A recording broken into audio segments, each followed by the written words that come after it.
Good morning. I'm just doing a quick sound check. Yes, I can see you and hear you. Thank you so much.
Good morning. Just wanted to check if we have our court reporter here. Yes. Morning, Harriet. And maybe I can just check in who we have for legal assistant today. It's Casey. Thanks, Ms. Federico. Anything we need to address before we go on the record today? Mr. Gerhart. Morning, Commissioner Gilman. I was hoping to address the hearing exhibit that Ms. Federico had raised on Friday afternoon. This is hearing exhibit 605. It should be in the Conservation Coalition's box.com folder. This is staff's response to discovery request CC 1-1. I discussed it during the cross-examination of Mr. Hagland. Mr. Gerhart, should we have this on the record? I'm sorry, what was your question, Commissioner Gilman? Should we have this on the record? We can, yes. I'm sorry. I thought we were on the Okay. record. No, no worries. I'll just make Okay. sure. We're back on the record in proceeding 23A-0392EG, which is the matter of Public Service Company of Colorado's Clean Heat Plan. All right, just to be sure, go ahead, Mr. Gerhart. Sure. My apologies for that. Thanks. I'll just recap what I said, so it's on the record. This is what's been marked as hearing exhibit 605. It is staff's response to discovery request CC 1-1. I discussed this during cross-examination of staff witness Mr. Hagland. I emailed a copy of it to all the parties on Thursday evening. I have not received any objections from parties over email, and I'd like to move admission of what's been marked as hearing exhibit 605. Any objections? No objection from the company. All right, hearing none, it'll be admitted, Mr. Gerhart. Thank you. Thank you. Any other matters before we get going? Mr. Smith. Thank you, Commissioner. I just wanted to go ahead and address the hearing exhibit issue that staff had from Friday. Mr. Larson and I have been in communication, and it's my understanding that the company is willing to stipulate to the admission of that hearing exhibit. And just for reference, that would be hearing exhibit in staff's box marked hearing exhibit 1305, and it's staff's response to public service discovery request 2-14. So I would move to admit that at this time. Any objections? No objection. Okay, so admitted, Mr. Smith. And just thanks to Mr. Larson and the company for working with staff with that. Excellent. Thank you. Mr. Larson, do you have anything before we get going? No other preliminary items from our perspective. Okay, anybody else? Yeah, if we could take a break at 10:30 to maybe 11:30. That's the plan. Everybody's aware. That's the Oh. plan. We're gonna put Mr. Kruger on, then we'll get Mr. Hay started, and we'll just stop at 10:30 until 11:30. You know, I'll reassess. We'll see how it's going, but we probably won't take a full length lunch break after such a long mid-morning break. So let me see how quick we move along and how things are looking. Thank you. Ms. Dundas. Just to confirm my understanding, Mr. Larson, will you move for admission of the bench order exhibits with your witness later? Is that the plan? Okay, great. Thank That's you. correct. Yes. Maybe one other preliminary question. You know, folks don't have to commit right now, but just so I can get a good scope on timing coming up. Mr. Larson, are you all planning on putting Eiley back on for rebuttal on the flex plan at the end of our witness list? Yeah, Madam Chair, we are. I don't anticipate it's going to take the full 25 minutes that I believe has been allotted for that. But we do intend to bring him on for a brief set of questions and rebuttal to what's been said to this point with regard to flex portfolio. Okay, great. Thanks for that. And then you'll also, I'm presuming, bring back Mr. Oss. Is that who we'll see? That's correct. And our intention was to move the modeling that was prepared consistent with the bench order, as well as the testimony in support of it at the time that Mr. Oz comes on. Okay, great. And do you anticipate doing any live direct or just let that written testimony stand for itself? Our intention is to move the admission of the pre-filed testimony and then make him available for cross-examination. Okay, gotcha. Thank you so much. And then I was just wondering, as we go, are there any parties that know already that they don't intend to cross Mr. Oss? Anyone who does not intend to cross him? Just want to get my numbers right to the extent possible. Ms. Kutzer, COSA will not cross Mr. Oss. thank you. Nor will CEC. Okay, And nor will staff. okay, Project Canary will not cross Mr. Oss. okay, Decarbonization Coalition also will not. okay. CEO also does not intend to cross Mr. Oss.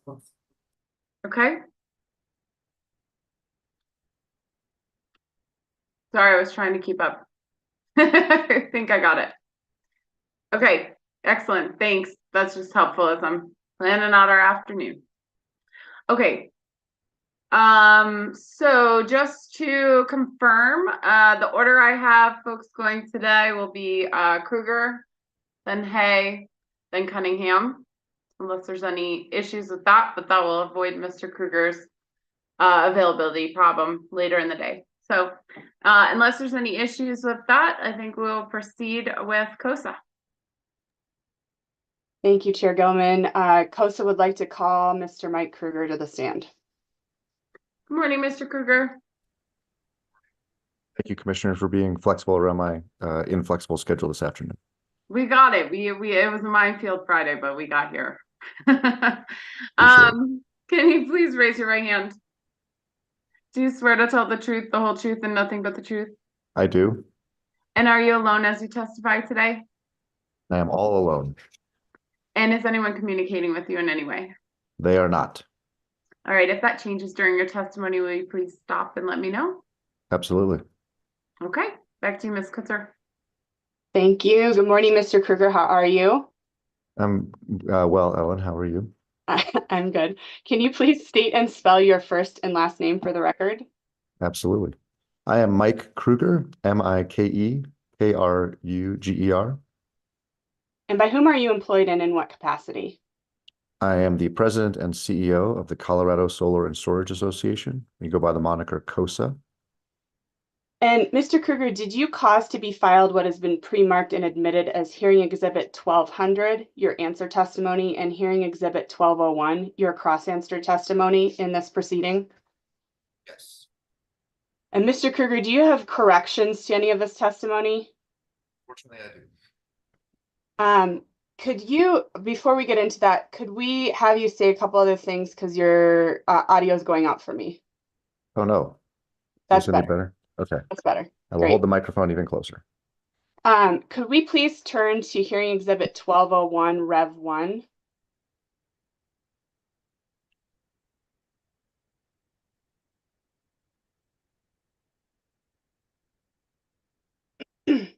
Mr. Kruger, as we get into this, does this appear to be your corrected cross-answer testimony?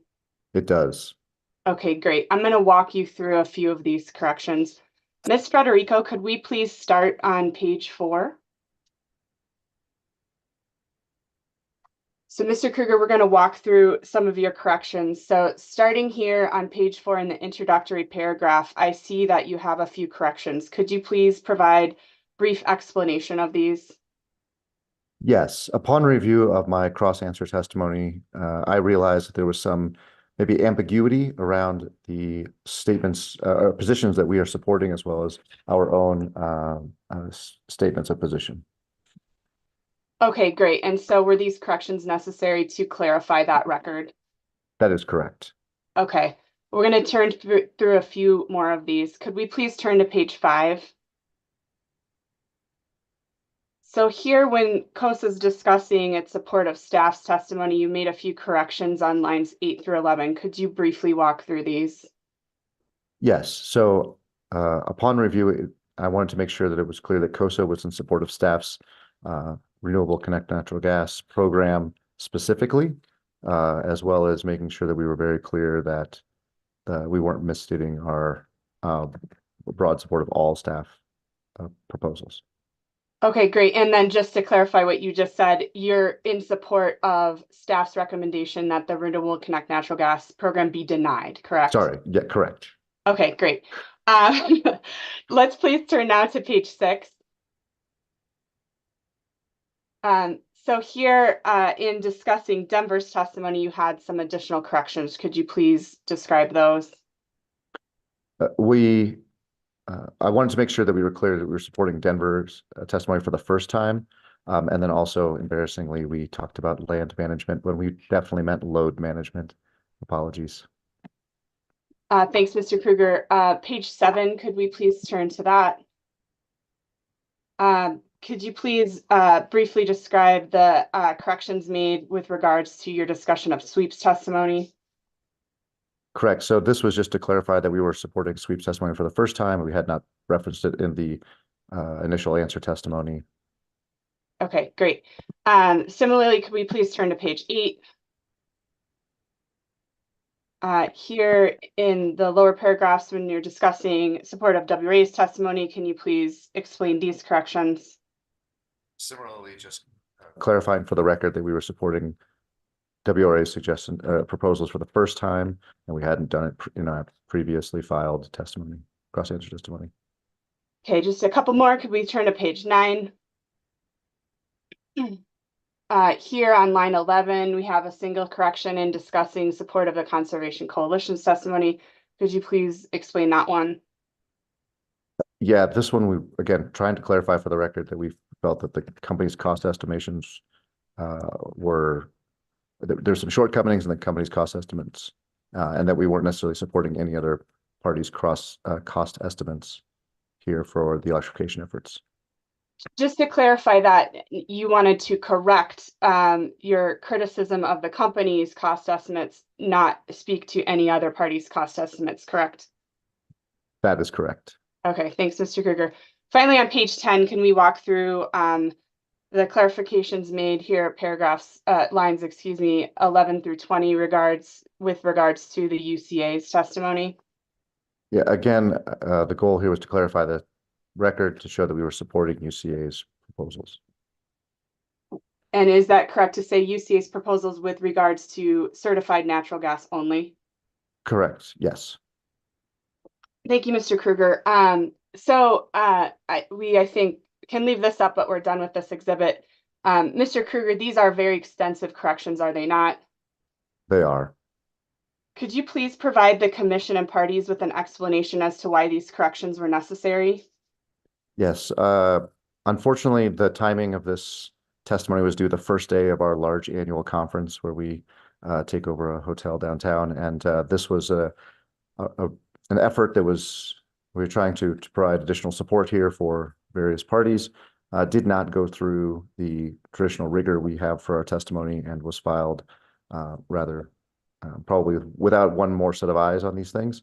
And because we were trying to get to the concerns regarding the conference. So that was the background on that. It will not happen again. This was very extensive, and I know it can be disruptive to the whole proceeding. Thank you, Mr. Kruger. At this time, I'd like to move for admission of the revised version of Mr. Kruger's 1201 cross-answer testimony. Any objections, Mr. Larson? No objection. All right, so admitted. Mr. Kruger, one last question. So COSA has reserved time to respond to the company's flex portfolio. Is it correct that we've agreed to consolidate that time with the Conservation Coalition to increase efficiency of this proceeding? That is correct. Excellent. This witness is available for cross-examination. Excellent. Thank you, Ms. Kutzer. Appreciate it. So let me look. All right, I've got Pueblo and Denver pipe fitters, 20 minutes. Concelia. Madam Chair, in light of the explanations of the revised testimony that Ms. Kutzer walked through, we have no cross-examination and appreciate the explanations.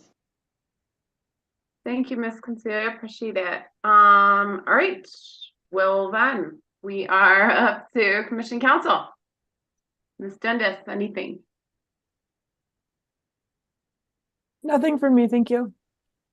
All right, Chair Blank. No questions. Short day, Mr. Kruger. I also have no questions, so we hit your timeline by a lot there. Ms. Kutzler, anything else? Back to you. No redirects. Thank you. All right, excellent. Thank you for joining us, Mr. Kruger, and appreciate the clarifications you went through today. And you may be excused, sir. Thank you very much, and have a good day, everybody. Thank you. You as well. All right, CEO.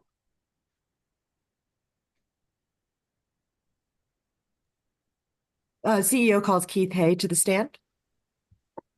Good morning, Mr. Hay. Can you please raise your right hand? Do you swear to tell the truth, the whole truth, and nothing but the truth? I do. And are you alone as you testify today? I am. And is anyone communicating with you in any way? They are not, no. If either of those things change during your testimony, will you please stop and let me know? I will. All right, back to you, Ms. Colicchio. Thank you, Madam Chair. Good morning, Mr. Hay. Can you please state and spell your name for the record?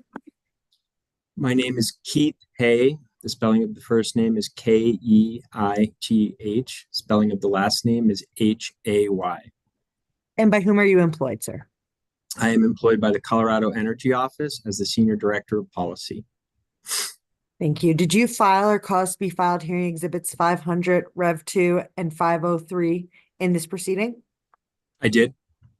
Do you have any corrections to make to your testimony today? I have no corrections today. Thank you, Mr. Hay. I'm going to move to our direct, the Flex portfolio. Has CEO revised its position or recommendations in light of the company's Flex portfolio proposal? We have considered what the company has provided in its Flex portfolio, and we are revising our position with respect to the portfolio that we had initially supported throughout our testimony in light of what the company has filed. And can you explain? Oh, sorry, Mr. Hay. Please, Ms. Colicchio. Can you explain CEO's initial proposed portfolio, which CEO entitled the CEO Revised Emissions Target Portfolio? Yes. So we came into the proceeding and have continued to support a portfolio that we believe contains the scale of investment necessary to put the company on track to achieve the emissions reductions laid out in the statute.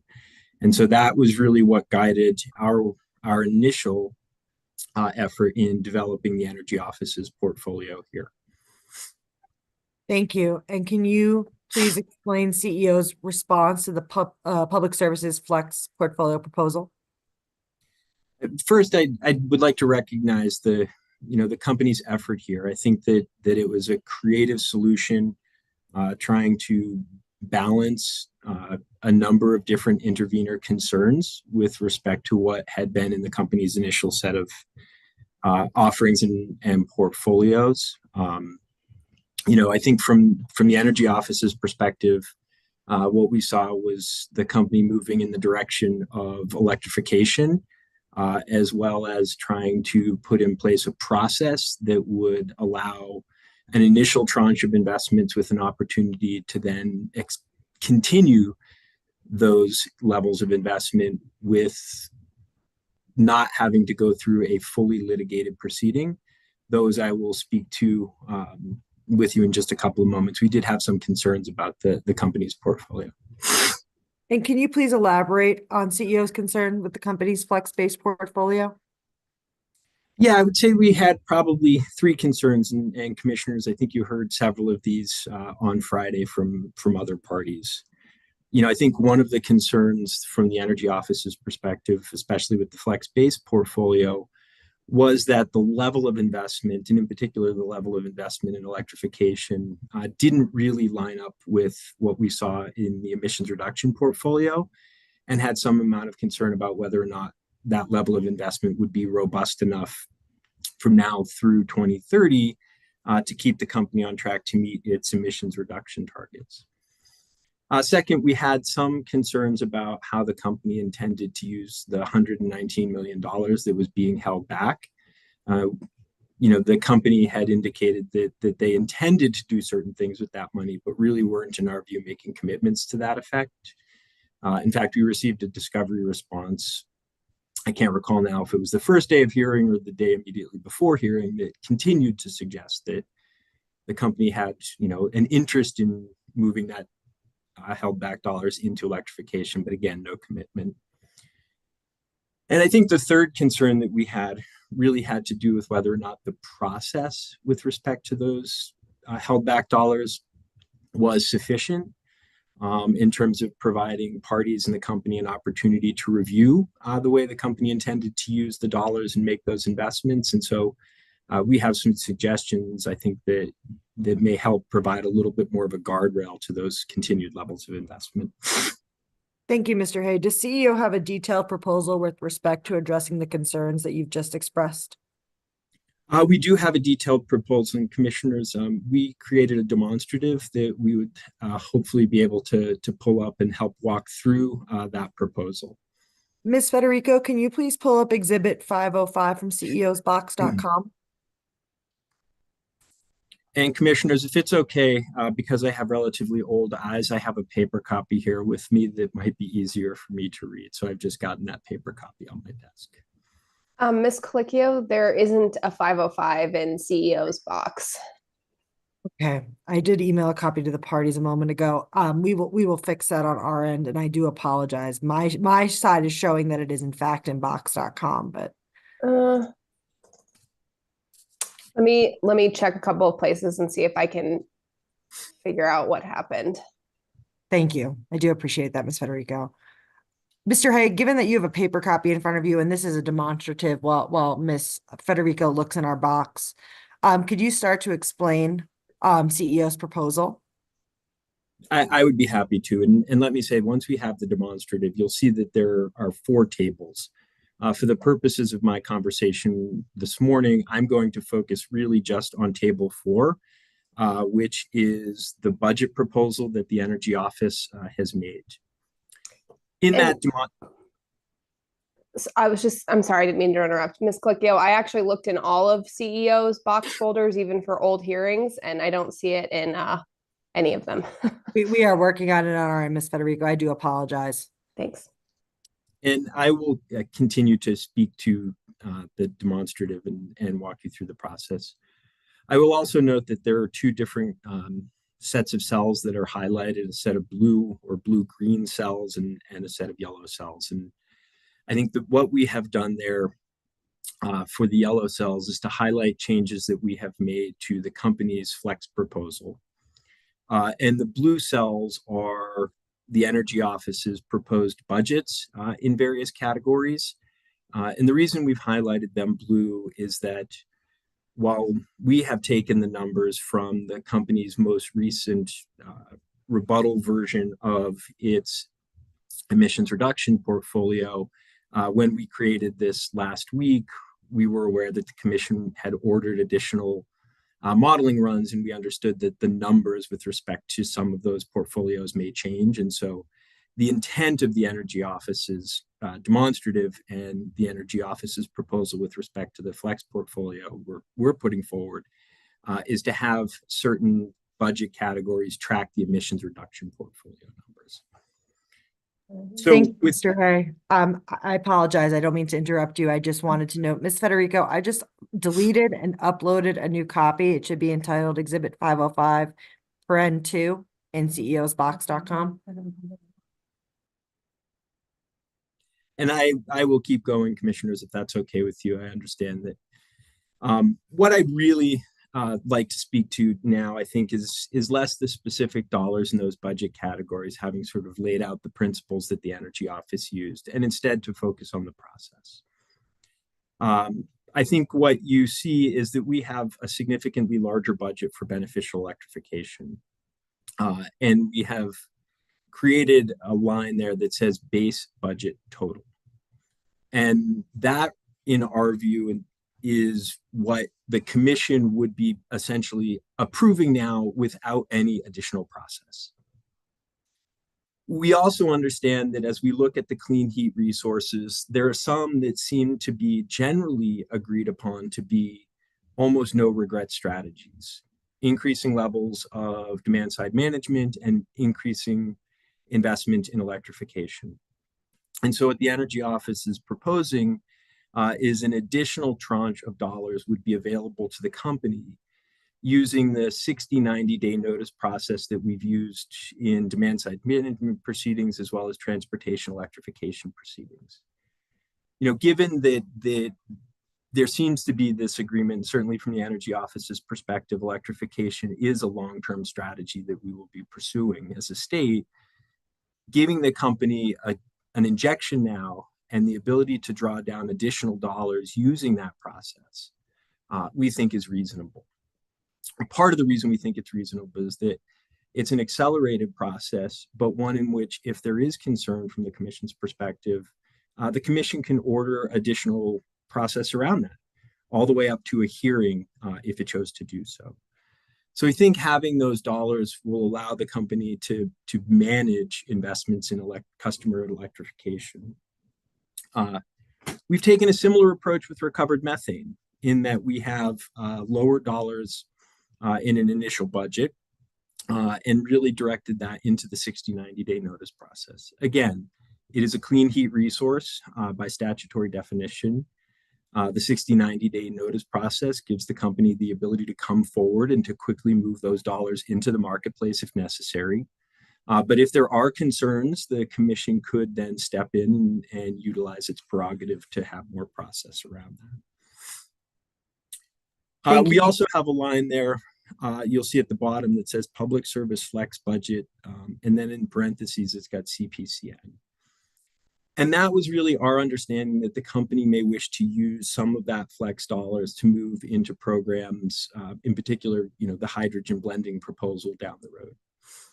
And we, like several of the parties in the proceeding, have had concern about the hydrogen blending proposal in particular and whether or not enough was done to meet Commission rules and to ensure, you know, that the company has adequately addressed customer concerns about public safety. And so the idea is that there would be a stream of dollars available to the company that would use something like an expedited CPCN process. So the company would come in with a project proposal and all of the information necessary to support that proposal. And on something like a 120 or 150-day timeline, be able to move through a commission process and get a decision about whether or not the commission would support that level of investment. So again, the Energy Office's proposal here is to focus the dollar investments to align with the emissions reduction portfolio to move a number of those dollars into additional processes that the company could unlock using different existing commission processes that we have. So I'll stop there, and Ms. Kluge, I don't know if we have any additional questions or not. Mr. Hay, I believe you've touched on all three of CEO's points. Do you have any additional recommendations or comments related to the Flex portfolio at this time? I would only sum up by saying, you know, I suggested at the outset that we had three concerns about what the company had laid out in its Flex portfolio, and I believe that what the Energy Office has done here addresses all three of those. It aligns with the emissions reduction portfolio, and in particular, puts more process before the Commission where appropriate, and if appropriate, according to the Commission's looking at what the investments are.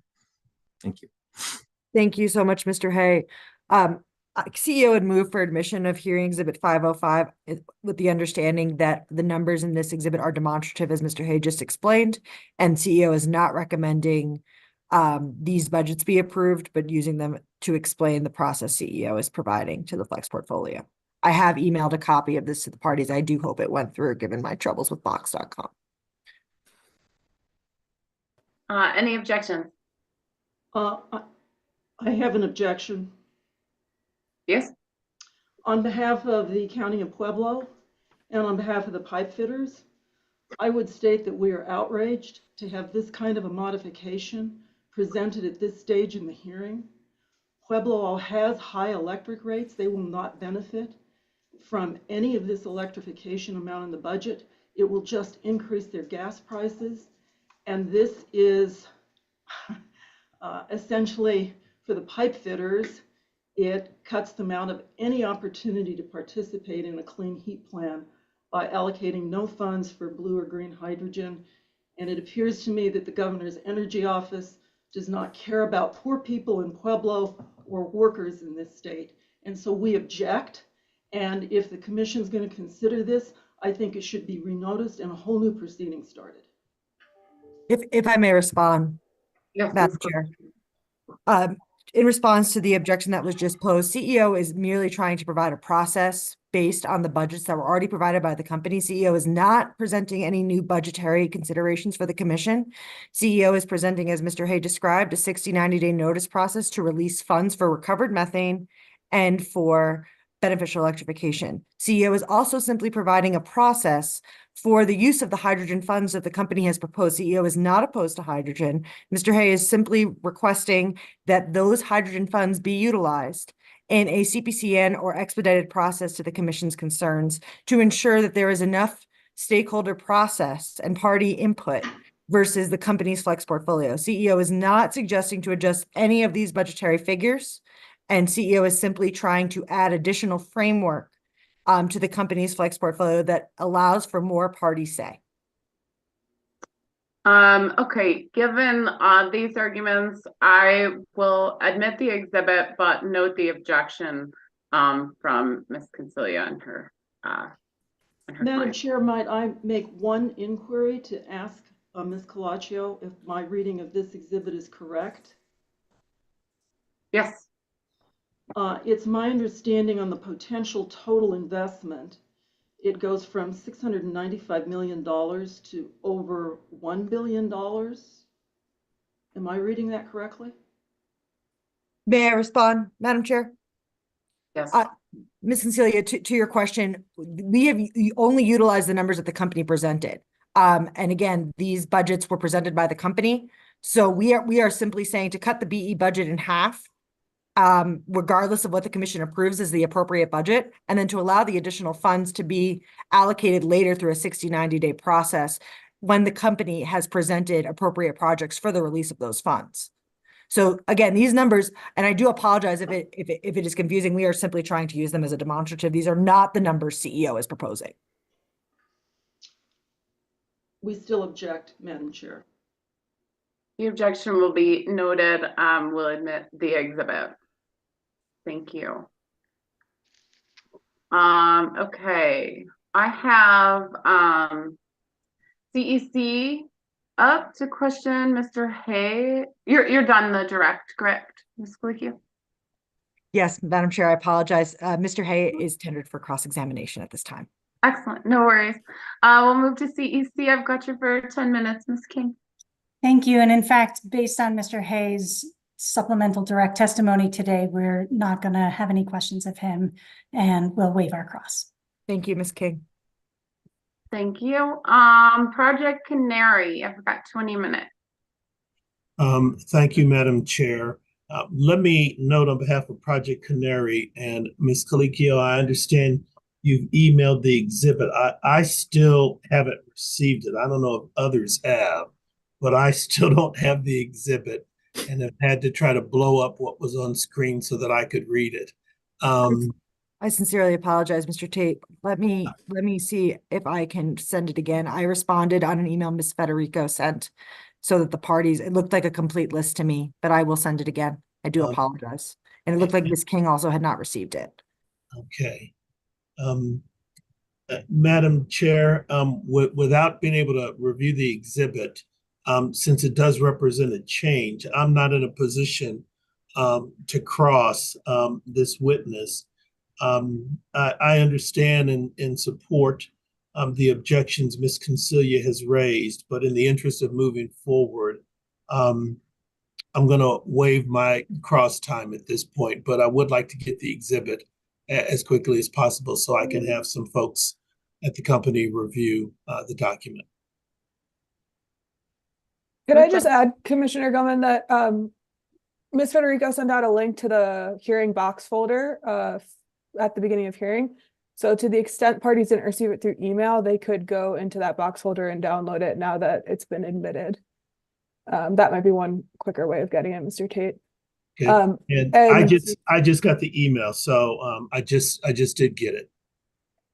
And I hate to suggest this in light of timing, but since if that is actually the case that the parties didn't receive the document, it might be appropriate to take a 3 or 5 minute break so Mr. Tate could look at it prior to him waiving his cross. But I just pose that as a suggestion to you, Commissioner Gilman. You can. Sure. Would you like to do that, Mr. Tate? Madam Chair, let me try something else instead. If I can just ask a couple of questions so I can put this exhibit in context. Sure. Mr. Hay. Oh, Mr. Hay, good morning. I'm Penfield Tate on behalf of Project Canary. Good morning, Mr. Tate. Let me understand something conceptual. Well, I think your term was conceptually. The numbers are conceptual, but are not intended to be a presentation or request for investment of resources in this fashion, correct? What we've presented here is the budget that public service largely brought forward as their emissions reduction portfolio. And let me stop you there for just a second, because I'm just getting the exhibit. Okay. Tell me how to read this, because I've got 4 tables and 5 columns, and I'm not quite certain what you're referencing. Absolutely. As I indicated in my live direct testimony, we have 3 tables at the top of this, which represent different ways of looking at emissions reductions. Got it. And for the purposes of my live direct, we focused on table 4, which is the program cost table. And there we have 4 columns, one labeled CEO Revised Flex Base Portfolio, one labeled CEO Revised Emissions Target Portfolio, one labeled Public Service Flex Base, and then Public Service Flex High. And what we have tried to do in that table is to compare our revised flex base to our initial proposal, which is the CEO Revised Emissions Target, as well as to the 2 different flex portfolios that Public Service presented in their rebuttal, so that parties could understand what our recommendations were with respect to the company's different flex proposals, as well as comparing it to our initial proposal. And so, if I may for a moment, Mr. Tate, just highlight the row labeled incremental BE, immediately available. You'll see, and I apologize for the coloring, in the revised flex base, that's a $360 million number. And in the CEO revised emissions, it's $600 million. Each of that $600 million is roughly what the company had proposed in its emissions target portfolio and what CEO then used for its revised emissions target portfolio. We've taken that same baseline number, the emissions target portfolio number, which was in Mr. Eiley's rebuttal testimony, but instead of putting it all into an immediately available category, recommended the commission put half of that dollar amount into an immediately available category for the company, and that any additional electrification funding would come as a result of a 90-day notice process. And that's reflected in that line below that says additional CEO BE budget. You're referring to line 36 now.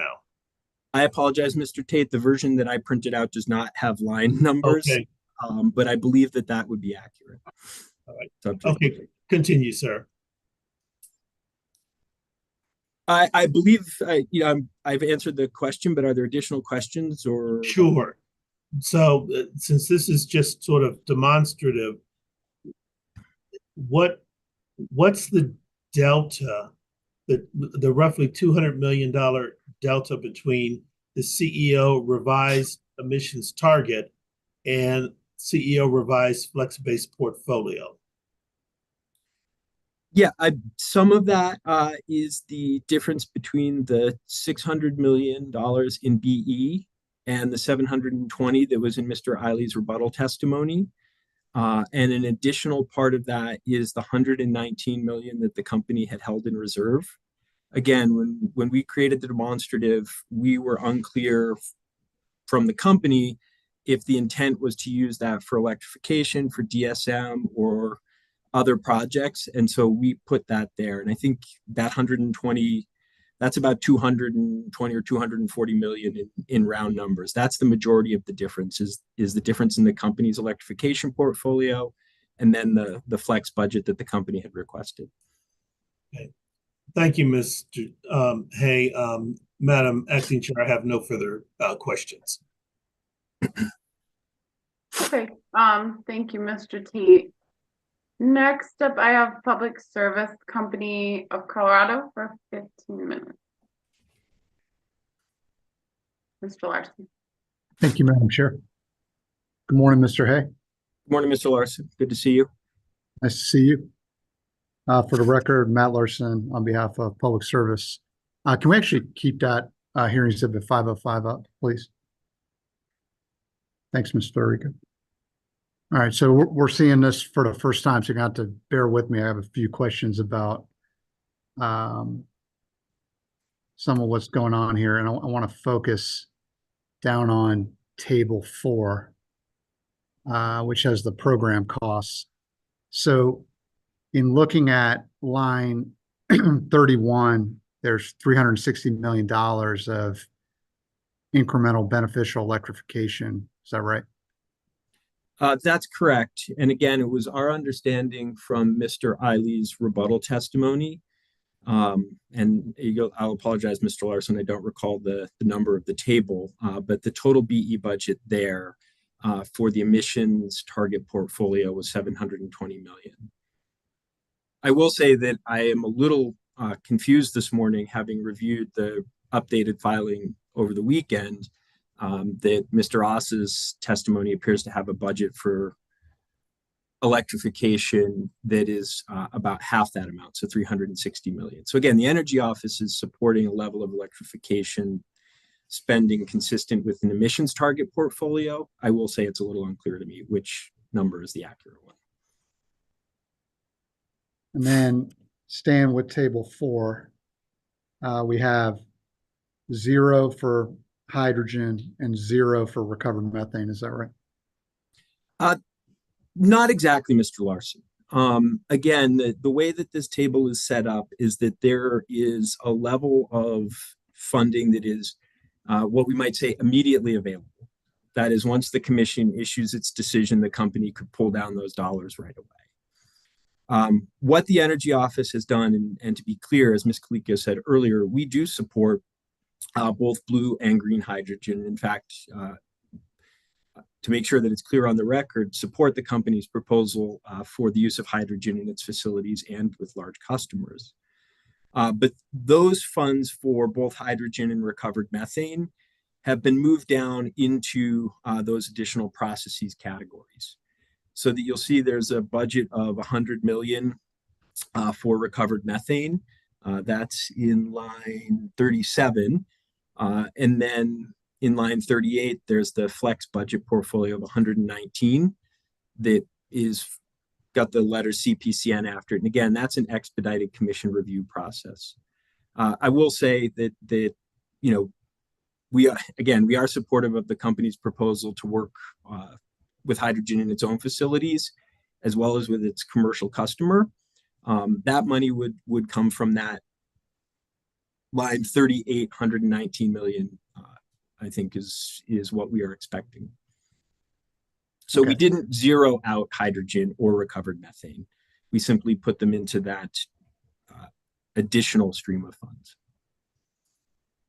So in terms of the recovered methane, I see $100 million down there, and then there would have to be a 60-day notice process in order to spend the recovered methane budget. Is that a fair reading of both line 37 and then one of these notes in your methodology, I believe number 3 in the green box further down? That's correct, Mr. Larson. Again, you know, we understand recovered methane is one of the clean heat resources, and the Energy Office believes that all of the clean heat resources are going to be necessary to achieve the clean heat emissions reduction targets. I think what is reflected here is that it was our review of different pieces of testimony in this proceeding that there was some amount of concern with respect to the recovered methane. And from some parties, but the company had an interest in being able to move quickly to engage with recovered methane contracts. And so the 60-90 notice process, in our view, could achieve both of those goals. That is, that if the company came forward and proposed to use some of that funding, if there were no concerns, it could immediately move forward with the project. But if for some reason the commission or parties had a concern, there would be additional process related to that. Okay, so under that approach, for each and every commercial transaction related to recovered methane, the company would have to initiate a 60-day notice process, correct? I will say, I don't think that needs to always be true. And in fact, would expect as we learn our way through the clean heat process and clean heat planning, it's likely that won't be true. But I think given that we have here not just a case of first impression for this commission, but essentially a case of first impression for the country, that having a little bit more process around the recovered methane contracts, or at least the ability to have more process, let's say, in our view, made some amount of sense, because there was a lot of concern in the proceeding with respect to that, from the Energy Office included. Did the Energy Office consider whether going through that notice process and the delay inherent in that could foreclose commercial opportunities with regard to recovered methane? We did, and that's why we ended up with the 60-90 notice process instead of requiring a proceeding or a CPCN type proceeding, even on an expedited basis. The hope was that since recovered methane is a clean heat resource, if the company were to come forward with a contract that represented a resource for which there were existing protocols, that could move quickly, and that the company could then proceed with the contract on that expedited basis. But if there were concerns about whether or not a contract complied with existing protocols, there would be an opportunity for the commission to then engage more deeply with the company with respect to that particular contract. I understand the balance here, certainly. Yeah, appreciate that. So in terms of, essentially though, because 60-90 notice process is consensus based, 1, 2, 3 parties could hold up a commercial transaction. You agree with that?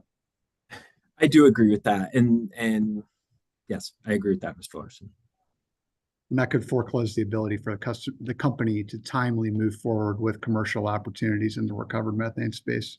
Agree with that? I'm going to object to that question as to speculation. Mr. Hay has already said what he considered, but now he's asking Mr. Hay to speculate. I'm prepared to respond if you'd like, Madam Chair. Go ahead, Mr. Larson. So we're seeing this process for the first time. I'm trying to explore all of the different angles that might occur if we were to utilize this type of process overlay, given the commercial nature of the recovered methane space. I think it's fair to ask him about some hypotheticals to the extent he's comfortable or assumes he knows what'll happen. He can answer. Understood. Thank you. Would it be helpful if I repeated the question? It would, Mr. Larson. Thank you. I don't have it written down, so it might not be the exact same as the first one. Understood. So hypothetical that we were talking about was 60-90 notice process, generally a consensus-based process, right? Correct. So in each commercial instance in which the company was to move forward with a potential commercial opportunity with respect to recovered methane, the objection of a single party or 2 parties could potentially delay that. Isn't that true? I suppose, Mr. Larson, the answer is it depends. If the company were to notify the potential contractee that its pursuit of that contract was subject to the 60-90 notice process, I think the company could build in the timeline necessary to allow parties to review. I do recognize that if there is opposition, that it could then lengthen that timeline. But again, I think it's possible that the company could structure a contract such that would be part of any conversation or contracting around the potential recovered methane project. Right. But in that instance, the company would essentially be telling the counterparty that a single objection to this contract could foreclose the opportunity. Isn't that true? Again, I don't know that that's true. I think that what it would mean is that it could lengthen out the process. But I don't know that it forecloses or otherwise, makes it impossible to actually bring the contract to fruition. The delay could give the commercial counterparty pause, couldn't it? Mr. Larson, I have to apologize. I don't know the answer to that question. Only having been in government service, I'm not sure exactly what would give a third-party pause with respect to a contract. Understood. Appreciate it. Same set of questions really with regard to the $360 million in beneficial electrification budget, which I believe appears on line 36 of the hearing exhibit 505. So just to bear with me for a moment, we're going to hold that money back, and then we're going to use the 60 to 90 day notice process with respect to releasing tranches of that each time. Correct. I think that works a lot like, potentially the way we've used the 60, 90 day notice process in DSM. If we get through the first couple of years of this portfolio and the company finds that it has utilized all of the initial stream of investment, that initial 360 million, it could use that 60, 90 day notice process to unlock additional electrification dollars on essentially an expedited basis. And that might be necessary because, we've been more successful than we anticipated. And customers have taken rebates for heat pumps and heat pump hot water heaters and other electrification projects. It's also conceivable that the company had used some of those dollars in the initial stream for higher levels of rebates to sort of boost the market initially. And wants in the second 2 years to access additional dollars to continue electrification if it's spent down. But the idea is that wouldn't necessarily be on a project by project basis so much as sort of a portfolio basis. Okay. And as I understand it, half of the beneficial electrification dollars could be spent right away. That's the 360 million on line 31. And then half of it would be subject to future 60, 90 day notice processes. That's the value on line 36. Is that correct? That's correct. The idea is to give the company an initial tranche of dollars. And then given that we're really talking about sort of equal time periods over this first clean heat proceeding, to take that second stream of dollars and be able to unlock it in that 26 window for a 26 to 28 spend. But of course, given the process here, it's a little more flexible. If it was necessarily earlier or later, that would work as well. So in total, you could have $460 million being unlocked via the 60, 90 day notice process. Is that correct? That's correct. And again, the intent from the Energy Office was to make sure that there was some level of spending available now for what seemed like a resource that the majority of parties supported, but to recognize that there was some additional process necessary to tap those additional BE dollars, as well as from the Energy Office's perspective, a desire to have a little bit more process around the recovered methane spending, but not to fix that in time, to really give the company the flexibility to bring forward those proposals as needed to move quickly. So it doesn't lock you into a 2026 filing for the recovered methane. That could happen as soon as the commission issues a decision. I will say it was also our intent with respect to the CPCN budget for hydrogen to allow the company that flexibility. Whenever the company found it reasonable, they could pursue the hydrogen projects as well. So I want to move to the hydrogen part of this next. So lines 32 and 33 have 0 for hydrogen, and then we have a public service flex budget CPCN on line 38 at 119 million. And that's the dollars that could potentially go towards hydrogen. Is that correct? Again, we weren't sure from the company's testimony and the discovery response we received exactly where the 119 million was intended to go. And so it was in part our understanding that some portion of that at least was intended to go into the potential future hydrogen projects. And so again, taking this as demonstrative and not focusing on the dollar values necessarily, the intent was to say that there's some level of spend on hydrogen that would be unlocked when the company comes forward with more detail in the proposal. Now, again, the Energy Office is comfortable with what's been presented in rebuttal with respect to the company's use of hydrogen in its facilities and in the commercial facility with your customer. I think our concern really was on the residential blending project. I think that there's persuasive evidence that it was not clear that that actually complied with commission rules and that there was customer concern. Our hope is that with a CPCN process, all of the parties in the commission would have more of an opportunity to vet a project like that as we move forward. So I want to move through this in kind of piecemeal fashion and make sure I understand. Okay. So the Colorado Energy Office supports the company's updated hydrogen approach to the extent that it involves blending hydrogen at company-owned facilities and finding commercial or industrial off-taker to utilize hydrogen. Is that correct? That's correct. Okay. And this $119 million that we're looking at on line 38 is separate from the spending that would occur on those two activities, correct? Again, that 119 million is intended to be illustrative. I think it would be up to the commission if they wanted to take some of that and allocate it to those two projects and leave more on the table for a potential residential blending project down the road.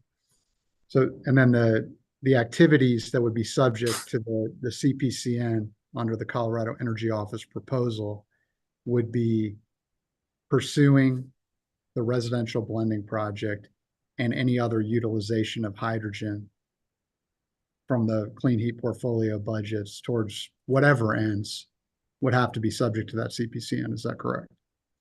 Correct. But the first two components of the company's proposal, which again is the work at the company-owned facilities, as well as the finding the commercial or industrial off-taker, is not subject to that CPCN, right? Correct. That's not our view, and thank you for clarifying. So in terms of, I want to come back, I have a question on recovered methane. Assuming the commission adopted this proposal, could the company start filing 60, 90-day notices immediately to utilize? Okay, thank you. Sorry for interrupting you, Mr. Larson, but the answer to the question was yes. Sorry, that interruption was appreciated. Madam Chair, if you don't mind, if I could just come through my notes here for a minute and confer with co-counsel. We're kind of take a minute. in a fluid situation here. That's fine. Take a minute.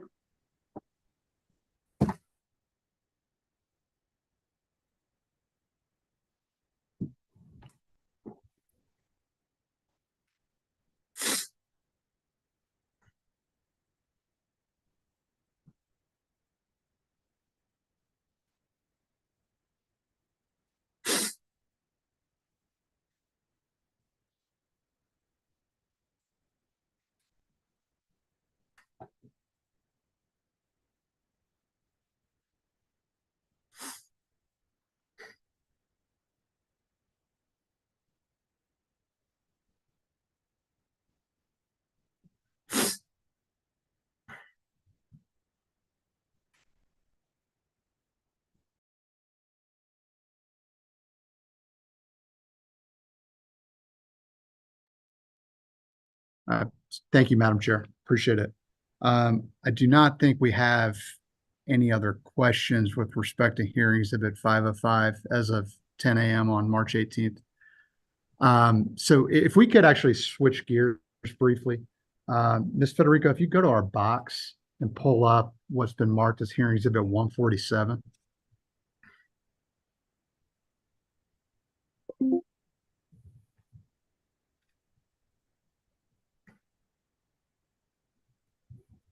Which I hope is CEO's response to PSCO 2-1. Perfect. Mr. Hay, are you able to see that? I can see A through C. I cannot see if there's more below that. Should take a moment and just read through that and let me know when you're done. Let me know if and when you need me to move it around, Mr. Hay. Thank you. Mr. Hay, do you recognize what's been put on the screen as Colorado Energy Office's supplemental response to data request PSCO 2-1? I do. And if you scroll down, are you the sponsor of this discovery response? I am. And that discovery response also has with it 4 attachments. The roadmap baseline scenario fact sheet in Spanish, the update letter public, the baseline scenario documentation in English, and the actual roadmap 2.0. Is that correct? Correct. And Ms. Federico, we've also marked in our box each of the attachments going from 1.01 down to 1.04 as hearing exhibits 148, 149, 150, and 151. Are you able to see those there? Give me just a second. Thank you. Sorry, I know I'm going through a lot. 148 through 151. Yes, I see all of those in there. Do you want me to share them or just? Well, I defer to how the chair would like to handle this. The company would like to move this discovery response into evidence along with all 4 of the attachments, one of which is roadmap 2.0. I'm happy to put them up and go through them individually, Mr. Hay, or we can move them in bulk, whatever your preference is. Let me just check in with the parties and see if the parties believe it's necessary to pull them up individually. If someone does, please let me know.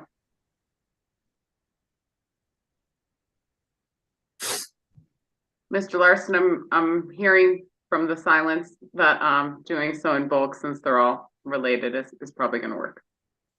Excellent. So the company would move the admission of hearing exhibit 147, hearing exhibit 148, hearing exhibit 149, hearing exhibit 150, and hearing exhibit 151. There would be no objection. Oh, I apologize. I was going to say, any objections or confusion by any party about what Mr. Larson is referencing and moving those into evidence? CEO would not object. Just wanted to clarify with Mr. Larson, these are in the format by which CEO provided them to the company, have not been altered in any way. Yes, Ms. Lee, that's correct. Then we have no objection. Any other objections? All right, hearing none, they will be admitted. And with that, the company has no further questions. Thank you for your time, Mr. Hay. Thank you, Mr. Larson. Thanks, Mr. Larson. We are up to Commission Counsel. Ms. Dundas. No questions for Mr. Hay. Thank you. Mr. Blank. Yeah, just one question. Morning, Mr. Hay. I want to follow up on a question I asked Mr. Eiley and get your take. From the last natural gas rate case, it seems like a large component of new natural gas capital spending, over 20%, is driven by new customers and load growth and its impact on peak design day demand. At the same time, it seems like much of our DSM spending is measure specific. So while explicitly recognizing the non-participant rate impact and labor concerns raised by Ms. Consilia, any thoughts about an incentive for newly constructed all-electric homes or neighborhoods that have no new natural gas hookups or infrastructure, perhaps payable on a dollar per house basis from the electric system? Any thoughts on that, Mr. Hay, given what we're saying about the capital spending drivers on the natural gas side of the business? Thank you, Chair Blank. Appreciate the question. And, I think that we're facing some interesting challenges and interesting opportunities. From the Energy Office's perspective, building electric from the start is undoubtedly lower cost to customers. and a way to avoid building out the gas system in that level of capital investment. I think an incentive to do that is potentially one thing that the commission could look at. I think there are, potentially other challenges as well. From the Energy Office's perspective, for example, a time of use rate may be an impediment to customers' interest in electrifying their entire home, especially as they face a winter heating load, for example. So I think that there's more that we would need to do than investment for whole home electrification, but I think that is one potential way that the commission could look at reducing the level of investment in the gas system going forward. It just seems like I think Mr. Eiley testified that there's 15,000 new homes a year in public service companies' service territory, and maybe there's a handful, a few dozen that are all electric. So it seems like, given that these homes are going to have a 60 or 70-year life, it seems like that may be a useful point of intervention, again, especially concerning what's going on in terms of driving costs on the natural gas side. So any further comments on that? Just one, Chair Blank, if I may. I think that one of the things that the Energy Office is particularly interested in as we think about new construction and not moving them onto the gas system is really the opportunity presented by ground source heat pumps, and in particular sort of linked ground source heat pumps. I think that is an opportunity to respond in part to Ms. Concilia's concerns with respect to pipe fitters. We think that there's a similar level of work for that group there. We also think that it represents an opportunity to have customers heat their homes not with gas, but also not drive quite as large increase into the electric side as well, and therefore potentially reduce the level of investment needed across the board on the electric side, from the distribution system all the way back up to the generation, as we think about shifting heating from gas to some other resource. So would encourage, consideration of ground source heat pumps and linked ground source heat pumps from the commission and the company. And again, is it your testimony that you wouldn't even go down this path until we figured out the time of use rates, or could we go down both paths simultaneously? Maybe it suggests a smaller incentive, but just any further guidance on your time of use rate concern? Thank you, Chair Blank, and didn't mean to confuse issues there. No, the Energy Office would say, we need to definitely be moving ahead with electrification as well as whole home electrification. It was more a suggestion that as we go down this pathway, we are going to see additional issues that need to be addressed, and just previewing for the commission that may be one that needs consideration in the future, but definitely would not want to delay electrification in order to sort out that issue. Thank you, Mr. Hay. That's all I have. Commissioner Gilman, back to you. Thank you. Mr. Hay, maybe if I want to have you take me through a few things on hearing exhibit 505, if that works for you, just so I know what I'm looking at. Ms. Federico, are you able to bring it back up? Thank you. Appreciate it. Okay, so if I am understanding the general concept you all put forth, it's somewhat akin to the company's proposal in terms of having these flex dollars be unlocked. From what I understand, though, not really time bound, right? But like through the 60-90 day notice period, these additional dollars could be unlocked. Is that the concept? Thank you, Commissioner Gilman, and appreciate the question. And, in part, want to apologize if this is confusing and appears late in the game, but the Energy Office really was trying to be responsive to what we had advocated for in testimony in light of the company's proposal in rebuttal. To answer your question directly, yes, it's our intent that there would be streams of dollars available to the company based on either a 60, 90 day notice process or a CPCN process, either of which would be available as soon as the commission issued a final decision in this proceeding. So it gives the company flexibility for when to pursue those dollars as needed, but puts additional commission process. And I think from the Energy Office's perspective, not having it staked in time provides a level of flexibility to pursue investment as needed, as opposed to just assuming that 2026 would be the right year to think about additional levels of investment. Thanks, that's helpful. And as I look at the series of tables here, so table 2 shows 2028 annual total abatement in tons of carbon dioxide equivalent a year. Then table 3 shows 2030, same information for 2030. And then table 4 shows the spending, the program costs. So I'm curious, as I kind of link those two with the flex dollars and kind of their destination being somewhat unknown. I think you've made some assumptions in table 4, right? That is 360 million more in BE, 100 million in recovered methane, and 119 million in, I'm not sure. Is your presumption that's hydrogen?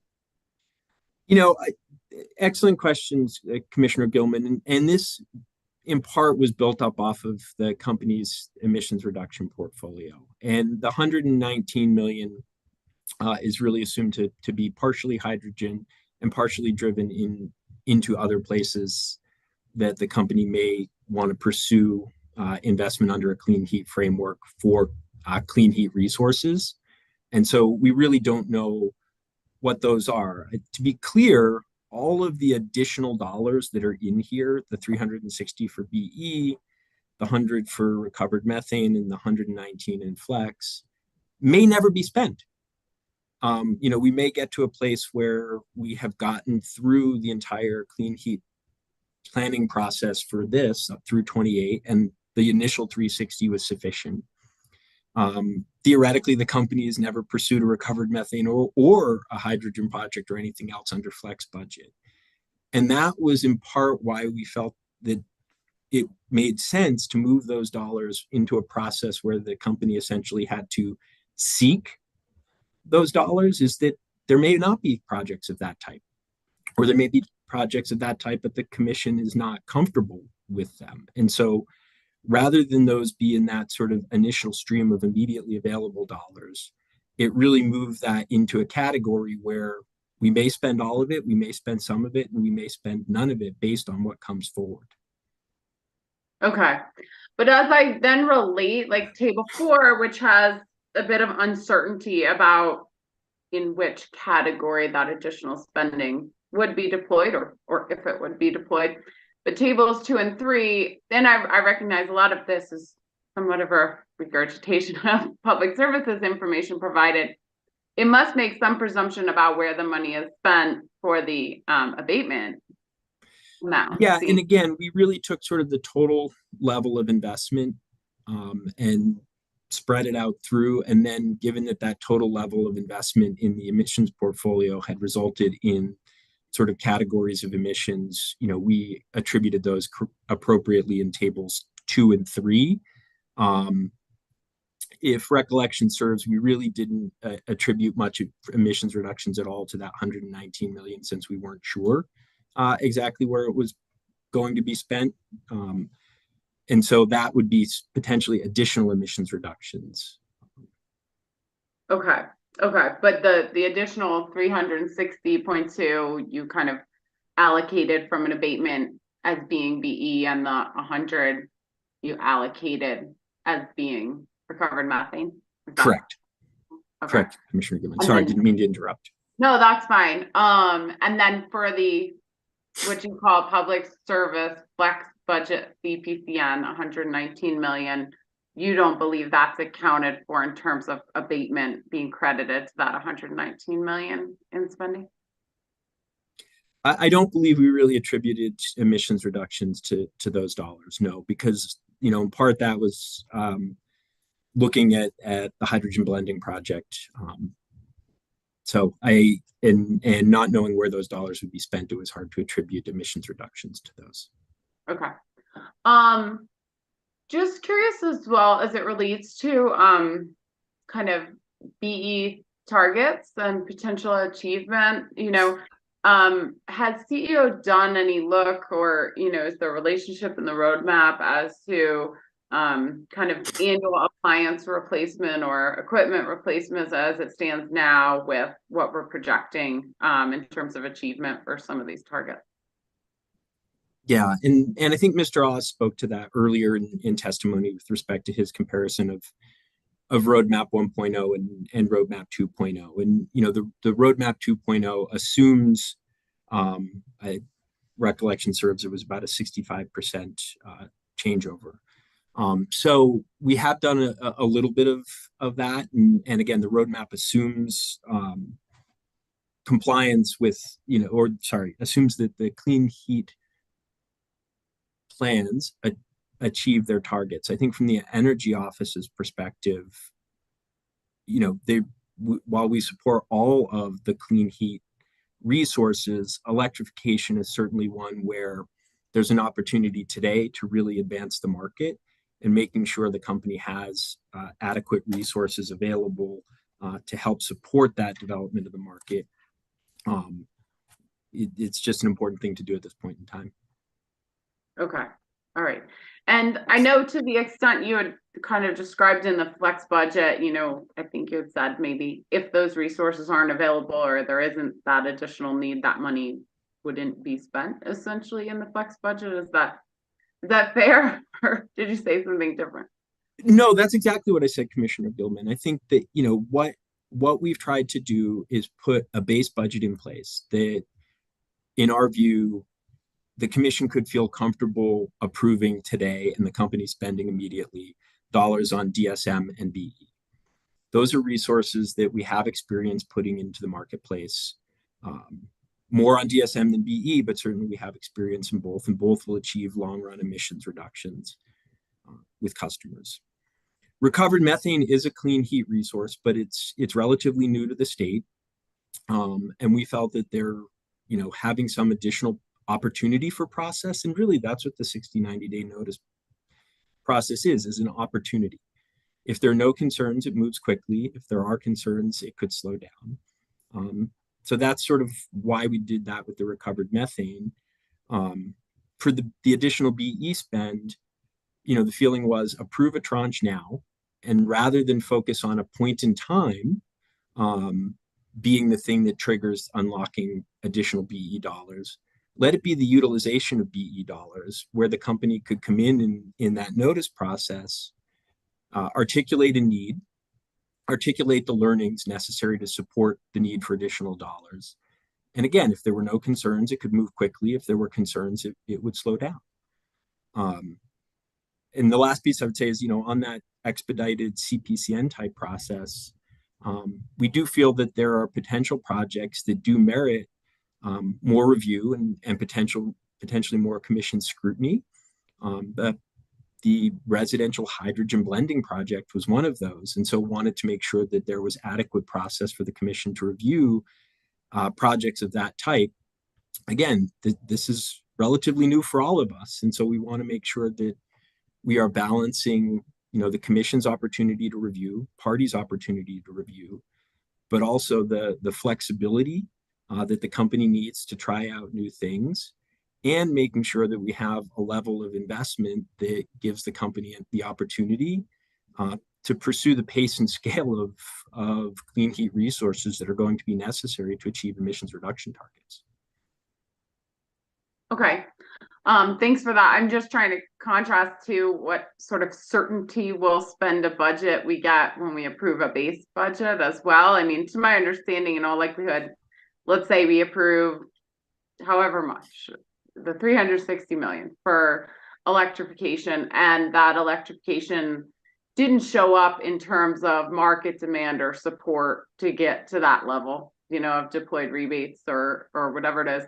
I mean, to my understanding, that would also, the rider would likely adjust in how we typically see these things work to match the actual level of spending, such that we're not way overspending even in a base budget if the demand's not there. So I see it somewhat akin to how the flex works, but let me know if I'm off base, but That's kind of how I'm thinking of this. Thank you, Commissioner Gilman. That's exactly the way the Energy Office viewed it, is that, the initial recovery and immediate recovery would be for some tranche of dollars. Under the Energy Office's demonstrative, that would be the 360. Of course, the commission could decide to put initial dollars into the hydrogen project that the company has articulated and we've supported, for use in their facilities and with their commercial customers. The commission could do that for recovered methane. So whatever goes into that sort of base budget would be what the company would recover immediately through any rider approved by the commission. And then any dollars that was in beyond that base budget through either the 60-90 day or the CPCN process would only be recoverable once the commission had allowed them to be unlocked. Right, but if the companies say underspent because they're not seeing the BE potential come to fruition in the marketplace as quickly as the budget would allow it, it would be my understanding generally there would be a budget adjustment, and so customers are not paying for rebates that never went out the door, for the duration. Is that accurate and fair?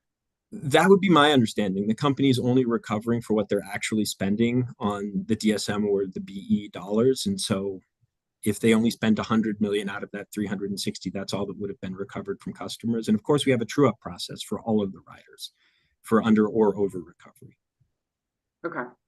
And then with regard to the flex budget and use of a 60-90 day process, if we saw a hydrogen project come in, and I'm not so certain if it's either the residential blending demonstration project or the actual procurement of hydrogen for blending in the system, which I think is represented in some of the emission scenarios that the company puts forth.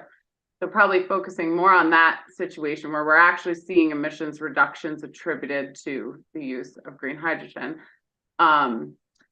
So per the Clean Heat Plan rules, green hydrogen would need a competitive solicitation.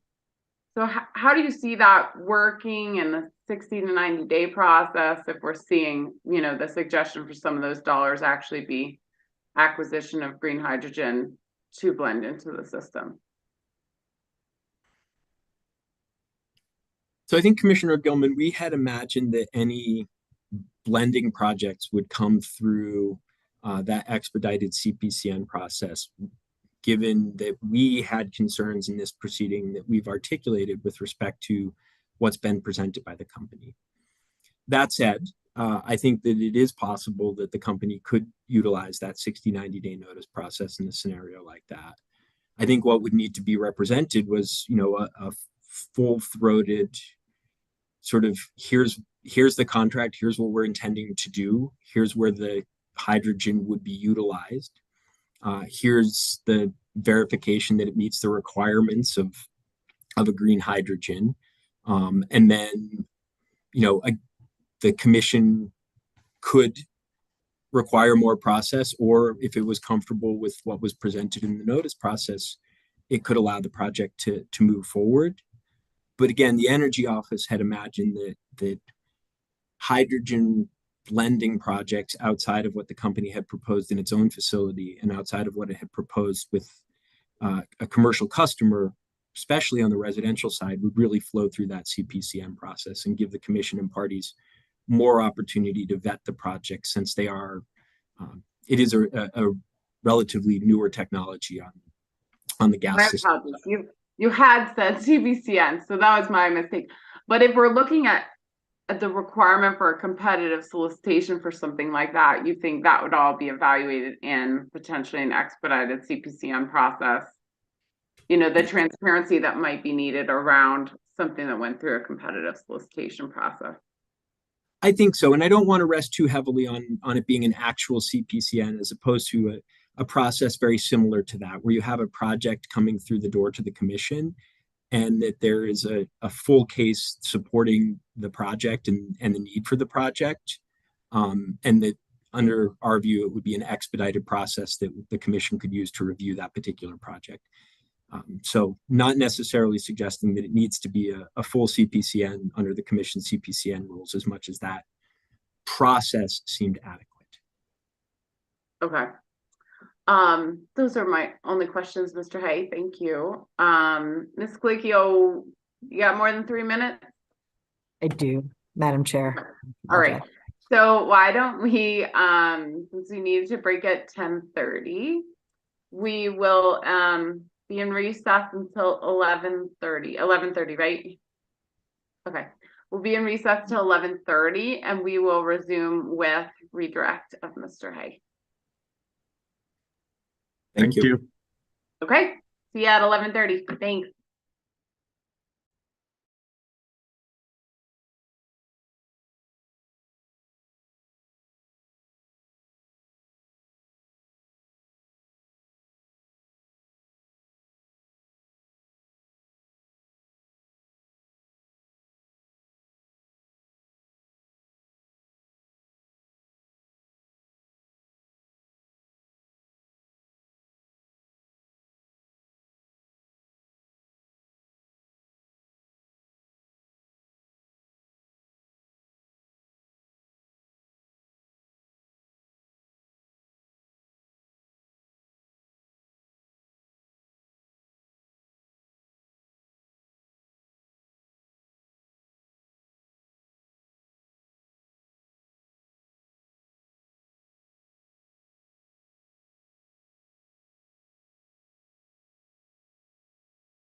Just a quick audio check. I can hear you. I can hear you also. Thank you.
Let me just see if we have our court reporter back with us.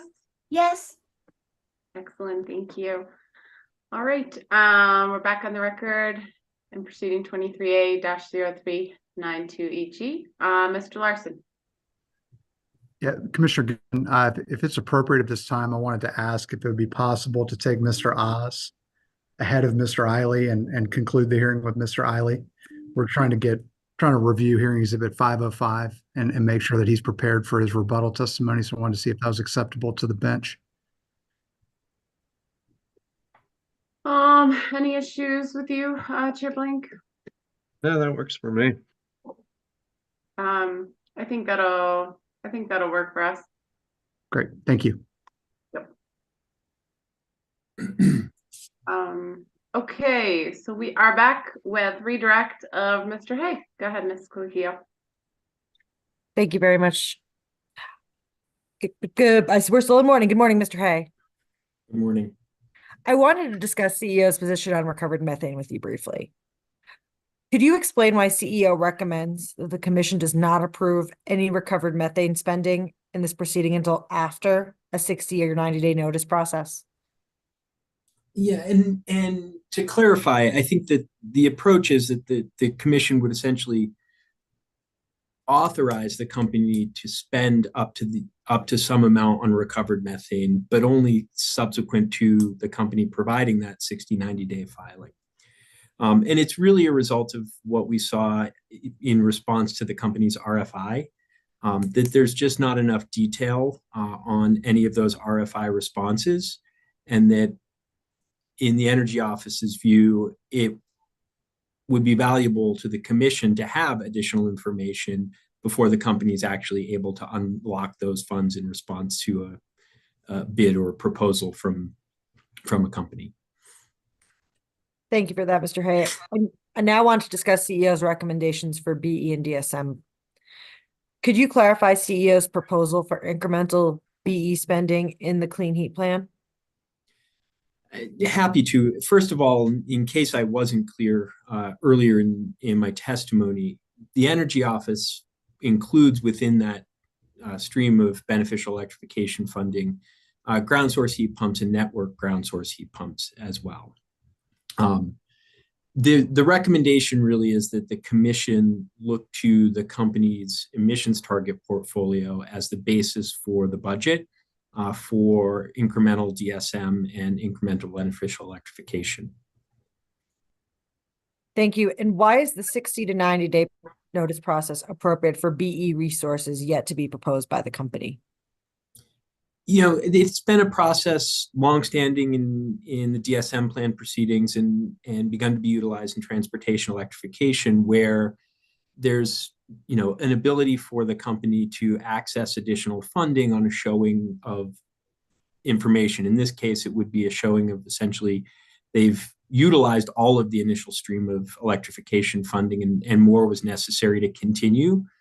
You know, one advantage to a process like this, given that we understand the key role that beneficial electrification will play, is it means that we won't have to shut programs down as we bridge from a clean heat plan into a strategic issues plan into a future BE plan, that there's an ability for the company to continue to access funds to keep programs going. Thank you for that, Mr. Hay. I now wanted to discuss the company's hydrogen blending demonstration projects as proposed in the market transformation portfolio. Mr. Hay, go ahead. Sorry, Ms. Kikyo. That's okay. Mr. Hay, you had a brief discussion with Mr. Larson of Public Service Companies Council, where you noted CEO supported the company-owned facility demonstration project and the commercial customer partnership project in the MTP. Can you clarify whether CEO's support for those two MTP projects is contingent on any color of hydrogen? Thank you. And the first thing to clarify is that those are market transformation. And when we looked at sort of structuring the different budgets in the presentation, that I neglected to clarify that those would remain in the market transformation budget, which we really don't speak to in the demonstrative. But I also was not as clear as I could have been in that conversation with Mr. Larson, that the Energy Office supports those projects on the presumption that the company will bring forward either a green or a blue hydrogen proposal. Strong preference for a green hydrogen proposal, but we do understand that there is language in the Clean Heat Plan that allows the utilization of blue hydrogen as well. Thank you, Mr. Hay. Could you now clarify which hydrogen projects CEO suggests should be included in the flex dollars that would be approved through an expedited proceeding such as a CPCN?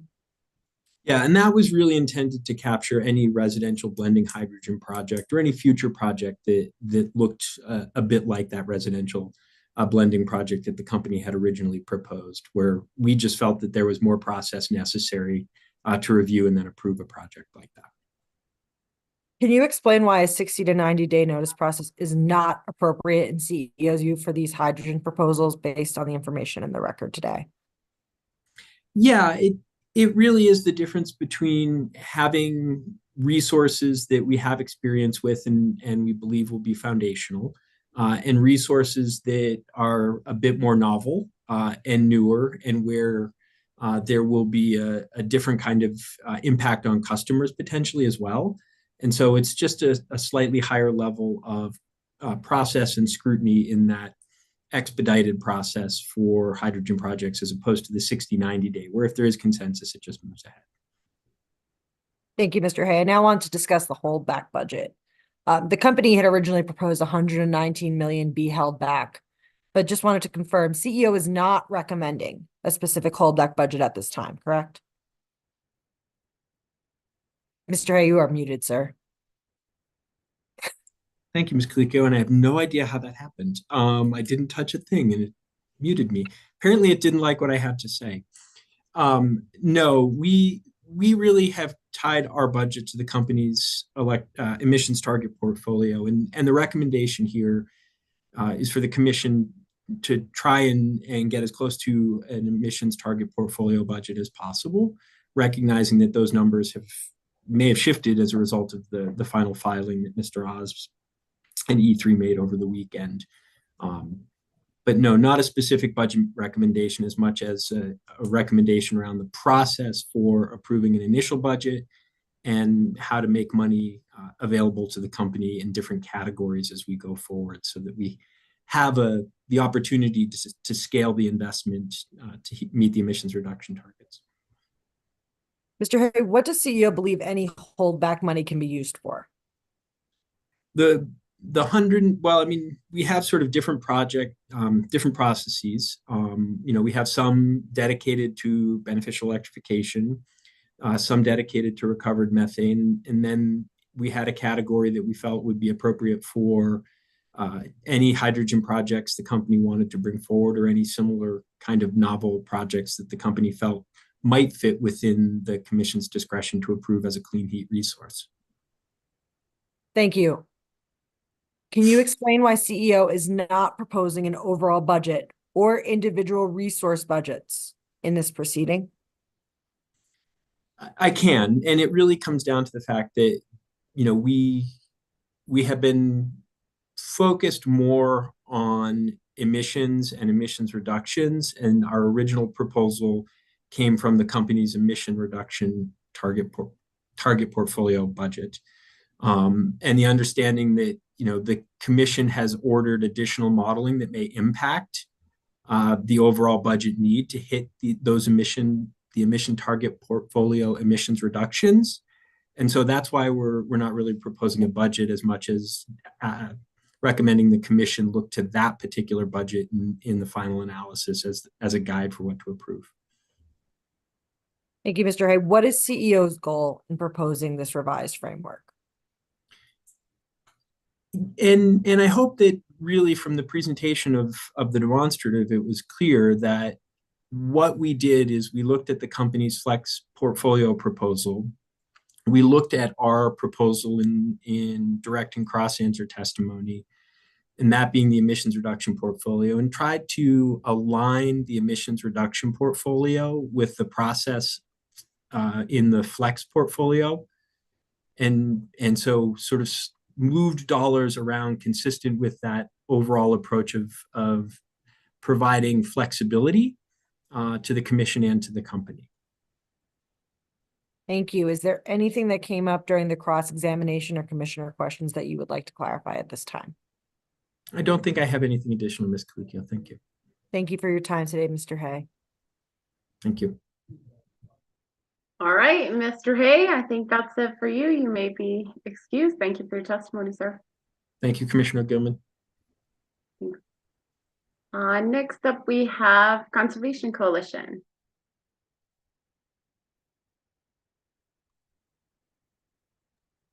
Good morning. Good morning. Gonna call her up, Mr. Gerhart? Yes. Do you need to swear her in first, or do you want me to Maybe start? just call her on your behalf and then I'll swear her in and I'll go right back to you. Sure.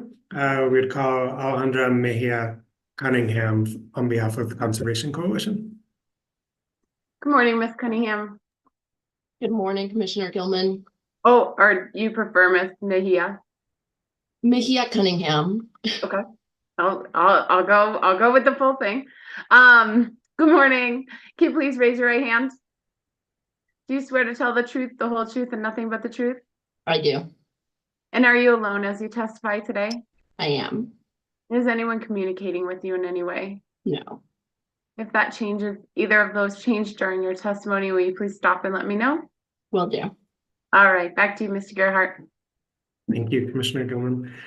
Would you please state and spell your name for the record? My name is Alejandra Mejia Cunningham. Alejandra is Alejandra. Mejia is Mejia, and Cunningham Cunningham.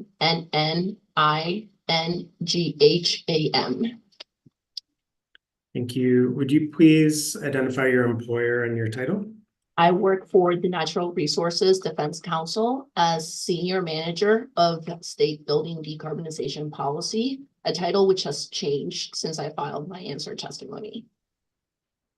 And you caused to be filed answer and cross-answer testimony hearing exhibits 600 and 602, including revised versions of those exhibits. Yes. Commissioner Gilman, we had designated this witness for oral direct. Is it okay to proceed with that? Yes, and I understand that you're combining with COSA in some way. So are you still projecting 10 minutes with that combination with COSA? I'm hoping we can get through it in less time than that. Yes. Okay, go right ahead. Do you support approval of the company's flex portfolio? First, I'd like to start by saying that, like several other interveners, I do really appreciate the company's ongoing efforts to incorporate party preferences for least cost BE and DSM into their evolving proposals throughout the proceeding. That being said, I do not support approval of the flex portfolio at this time for several reasons, mainly because it is not projected to meet the 2030 emissions target. Secondly, because it uses part of its limited budget on recovered methane, hydrogen resources, as well as it is paired with the company's proposal to invest in certified natural gas outside of the portfolio. And can you clarify your opinions that you're presenting here? These are about the flex portfolio as described in rebuttal, rather than any variations on that in the new modeling presented last Friday? Yes, my understanding is that my oral direct is limited to that flex portfolio as presented in rebuttal. I have not had time to review the company's filing from Friday. If the commission were to approve the flex portfolio, do you have any recommended changes? Yes, I have 4 recommendations, which I can list briefly now, and then I'll go into them in more detail. First, I recommend keeping the base budget as it is proposed, the same level, but shifting funding around. Second, I recommend guardrails, specifically around the resource types that can be selected through the flex process. Third, I would recommend removing the cap on incremental budget available at the 2026 check-in. And finally, I make recommendations to the 2026 check-in process. Could you elaborate on that first recommendation around the base budget? Yes, and my recommendations are very aligned with what Ms.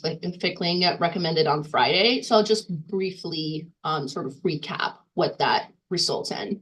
So in their proposal, the company reserves or proposes $20 million a year over the action plan for recovered methane, and a little bit over $25 million for green and blue hydrogen for the years of 27 and 2028. In addition, as I said previously, there are $13 million per year reserved for certified natural gas purchases. My recommendation is to essentially shift all of those earmarks to allow them to be spent on BE and BSM, which altogether over the years of 2024 through 2028 would result in a little bit over $500 million for electric BE, and the company's $84 million budget for DSM. Could you elaborate on your second recommendation concerning guardrails for recovered methane and DSM and BE? Yes. So the Clean Heat Law only allows a limited subset of the 2025 and 2030 emission reductions to come from recovered methane resources. I believe that is 1% in 2025 and 5% in 2030. If the commission does approve the flex portfolio, I would recommend that in that approval, the commission include resource level emission reduction goals that align with those statutory limitations. So in other words, so that the company should not be allowed to invest ratepayer funds in recovered methane once those statutory limits are reached. Relatedly to that, I also recommend that the commission specify in their approval order that either a minimum percentage or all of the additional funding available through the 2026 check-in process must be spent on additional BE and DSM. This would be in reflection of the consensus among the company and parties in this proceeding that BE and DSM will be the most prominent tool for decarbonizing the building sector in the company's territory. And it would help assure parties that the portfolio or the spending approved through the 2026 check-in process will not be a resource mix that is a significant departure from what is in the base flex portfolio, which is sort of rooted in the record developed in the proceeding. Can you explain your third recommendation regarding the cap on the budget available at the 2026 check-in? Yes, for the 2026 check-in, the company proposed a maximum of 119 million in incremental budget available for 2027. I believe that if the commission wants to use that 2026 check-in process to revisit the budgets for 2027 and 28, I really don't see a compelling reason to set a maximum amount of incremental spending at that time. The whole premise, as I understand, of that 2026 check-in process is to receive new information on how programs have performed, assess how much money has been spent, and then reassess the cost effectiveness of measures. The best option at that point is to keep the commission's options open, to continue what is working well and sort of double down on what is working really well. Per my recommendation, then at the 2026 check-in, the commission could decide to spend 119 million, less than 119 million, or it could decide to spend more. But I don't see a point in limiting the options at that point, at this point. And finally, could you elaborate on your last recommendation around any process changes for the 2026 check-in? Yes, and first, I want to say that I agree with other intervener recommendations that have already been made for the process, namely allowing for discovery and then increasing the amount of time that interveners have to prepare comments. And then to those, I would add two. The check-in is a brand new process, and there really are no rules, or there are no rules governing what information the company will have to provide at that filing. So I recommend that in their approval order at this time, the commission be very specific about what information the company should provide, what options it should analyze, and what needs to be at that first filing for that 2026 process. And then finally, I would also recommend that there be some kind of opportunity for all parties to weigh in after the company's reply comments. My preference would be a non-evidentiary hearing or a commission workshop. And then if the company at that time is seeking to advance its residential hydrogen blending demonstration project at that 2026 time, I also would recommend that there be an additional public comment hearing that centers the input from customers that would be affected by that hydrogen blending project. Thank you. I have no further questions around the Flex portfolio. So Ms. Mejia Cunningham is available for cross-examination. Excellent, thank you. So I just have public service for 10 minutes. Thank you, Madam Chair. Mhm. Ms. Mejia Cunningham, nice to see you. Nice to see you too, Mr. Larson. For the record, I'm Matt Larson and represent Public Service. Just a couple questions on the mechanics of what you just walked through as it relates to the Flex portfolio. So under your approach, we would take the recovered methane dollars, the hydrogen dollars, and then we would move over to vertical 3, take the certified natural gas dollars, and all of that would go into the DSM BE budget. Is that correct? Yes. Then in terms of the guardrails for spending in the 2026 check-in, those dollars could only go towards beneficial electrification and DSM, correct? I believe my recommendation is for a minimum, for a percentage of those additional dollars, or all of them to go to the DSM. So either a high percentage of those dollars or all of those dollars. Yes. And that's all back towards beneficial electrification and DSM, correct? Yes. Okay. And then with respect to the amount of money that would be flexed, your proposal is that it go beyond 119 million and that it essentially be in the commission's discretion how much money to put into beneficial electrification and DSM at that time. Yes. Thank you for your time. We don't have any other questions. All righty, Commission Counsel. Nothing for me, thank you. Ms. Dundas. Chair Blank. Yeah, thanks. Hey, I just wanted to ask you the same question I asked Keith Hay from the last natural gas rate case. It seems like a large component of natural gas capital spending is to meet growth, and just wanted to see what you thought about trying to do a per house incentive for newly constructed all electric homes or neighborhoods with no natural gas hookups that would be funded from the electric system. Any thoughts on doing that potentially here? If I may, can I break down my answer into two? First, the idea of whole home, whole neighborhood electrification, and then I can talk a little bit about how to fund it. Because for the first part, my answer is a strong unequivocal yes.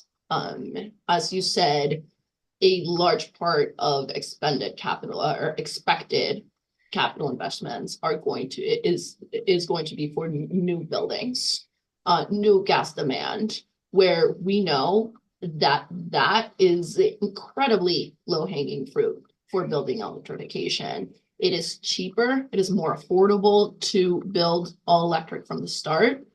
It can be built efficiently enough that you're not dealing with the operating cost issue concerns that you're dealing with existing buildings.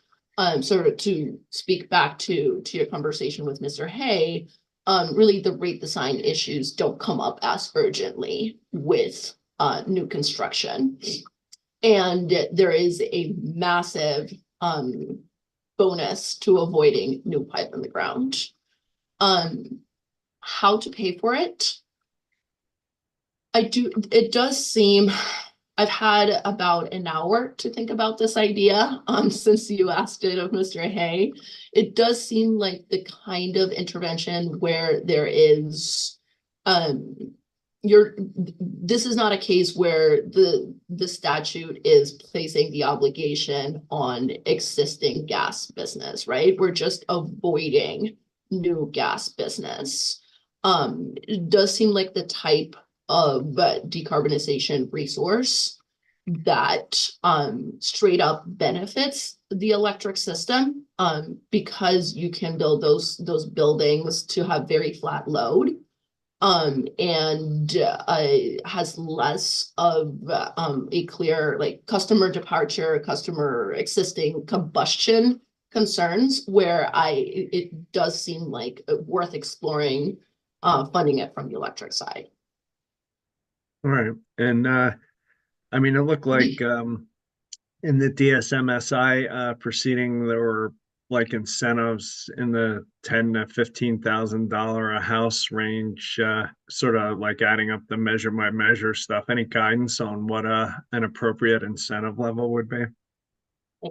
I can tell you that I'm hunting that down in preparation for filing testimony in that proceeding. So I can flag that we'll have a better answer for you in that testimony. But what I can say now is beyond the incentives, which do need to be compelling, the program design and program administration of those incentives and technical assistance and marketing campaigns are equally as important. And from my review of that is of the company's initial filing, it is something that the company is putting a lot of thought to, but that we need to make sure that folks can't just access really generous incentives, but are excited to access those generous incentives. And the company has a strong role to play in that. So I'm looking forward to more dialogue on that in that proceeding.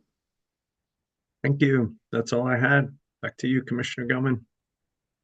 Thank you. Hi, good afternoon or morning. I missed by a minute, but it's close. Okay. I just want to confirm, so you all are not supportive of the company's revised hydrogen demonstration plans, correct? No. And so in some of the kind of testimony or questions I've heard from the company, I guess in my words, I would put it as they're characterizing this as a chicken or the egg issue in terms of criticism that hydrogen's not ready or studied enough, but their desire to do the demonstration projects is in part to study it more. So I was just curious your response on that perspective. Yeah,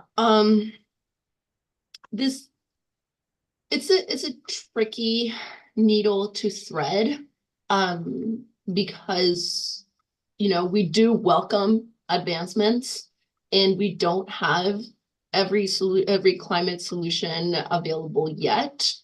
The way really I've approached it is there are clear emission reduction goals on the company's gas business. And there are clear resources, namely BE and DSM, that have shown, not just in the lab setting, but have shown in the field extraordinary potential. I think that the company's experience with its 2 years of BE plans show that it can be done well, that there's appetite in Colorado for this. And then sort of that on one side, and then on the other side, there are understandable cost concerns, in the need to keep budgets reasonable and manageable. So possibly if there were all the money in the world, I'd be more willing to encourage that sort of R&D spending. And that is what I think the market transformation portfolio, the role it can play. But at this point, I would recommend sticking with the resources that have been demonstrated in the field. Okay, thanks. And in talking with Chair Blank, you brought up the importance of program design, especially in electrification programs, in terms of ensuring, I think, there's access to information and excitement, as you put it, about moving forward.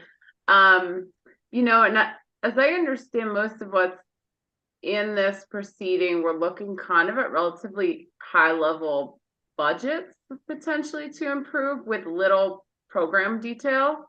about, will certain amounts be allocated to certain types of electrification, or, kind of what that deployment looks like more granularly. And I was just curious, any thoughts on, does there need to be a process to get more information about what those programs actually look like and how they're structured as they roll out? Or are you all comfortable just, as I presume it is now, kind of a copy of what's available under the currently effective BE plan? To answer your question, I do think there needs to be an ongoing dialogue. Because even with the level of detail that we're going to be able to get into with the actual BE DSM application filing, that is not really enough detail to tell us how the programs are interfacing with customers on the ground. Generally, we have been given an overview of the portfolio. These are our new constructions programs. There will be, as an example, I think we've all sort of agreed that there's strong potential with hybrid electrification or AC to heat pump. So we can all agree that in that proceeding, we could all theoretically agree to spend a given number of dollars on that.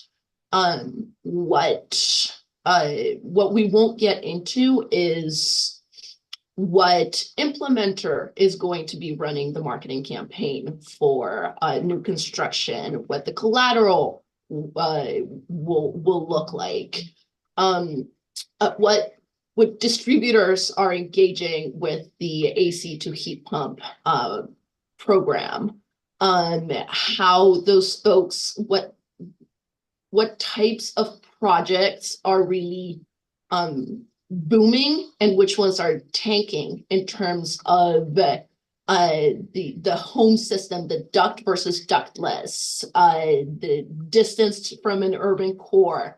All of those details are going to be really have to be managed, or we need to keep our eye on those details and tweak the programs as they evolve and they start showing up on the ground.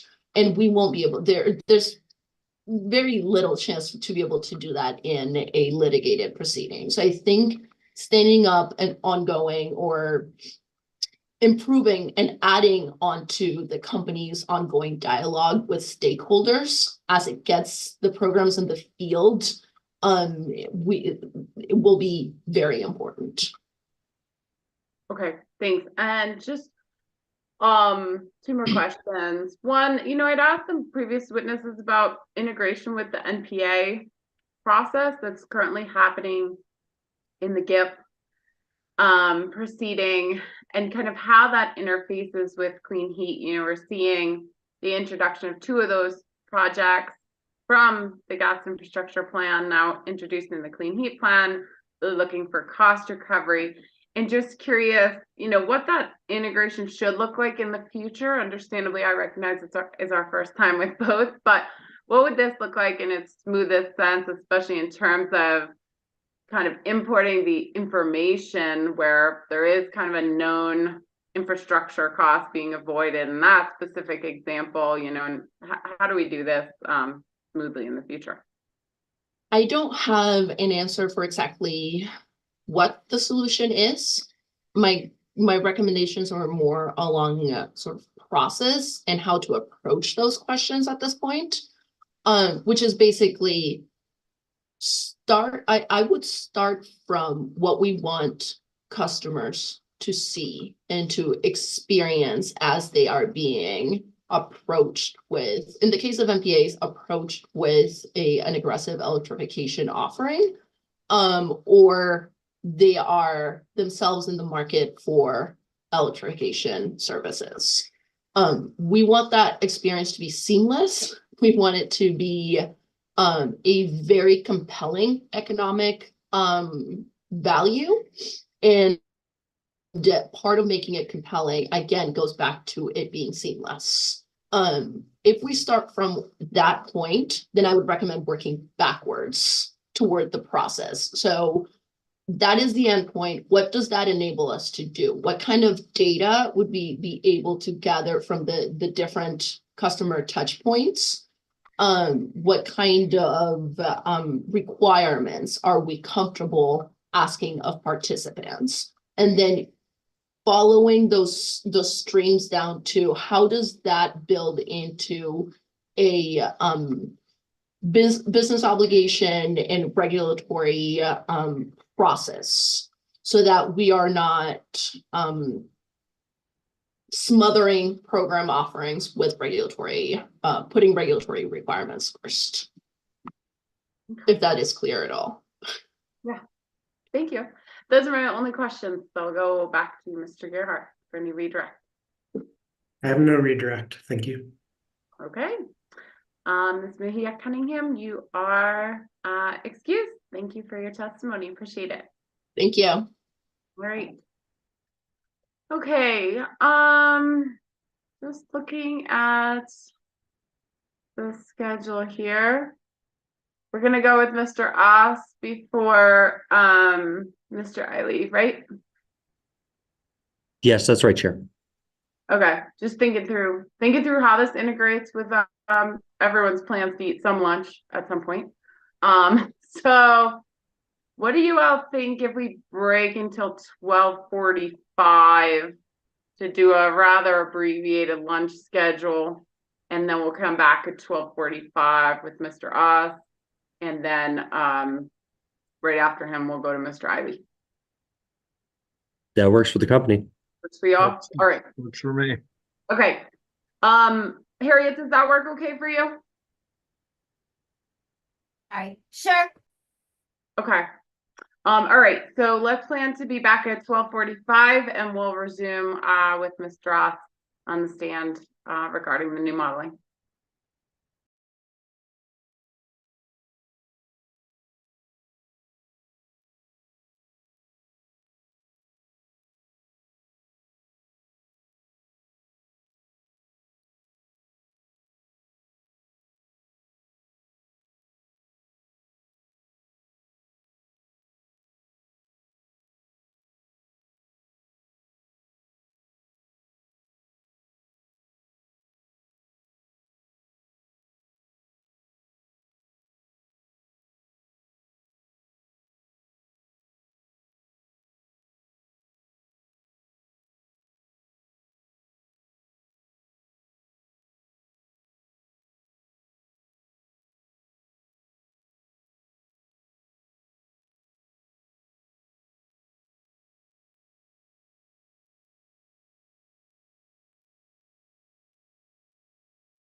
Welcome back. Just want to check and see if our court reporter is back.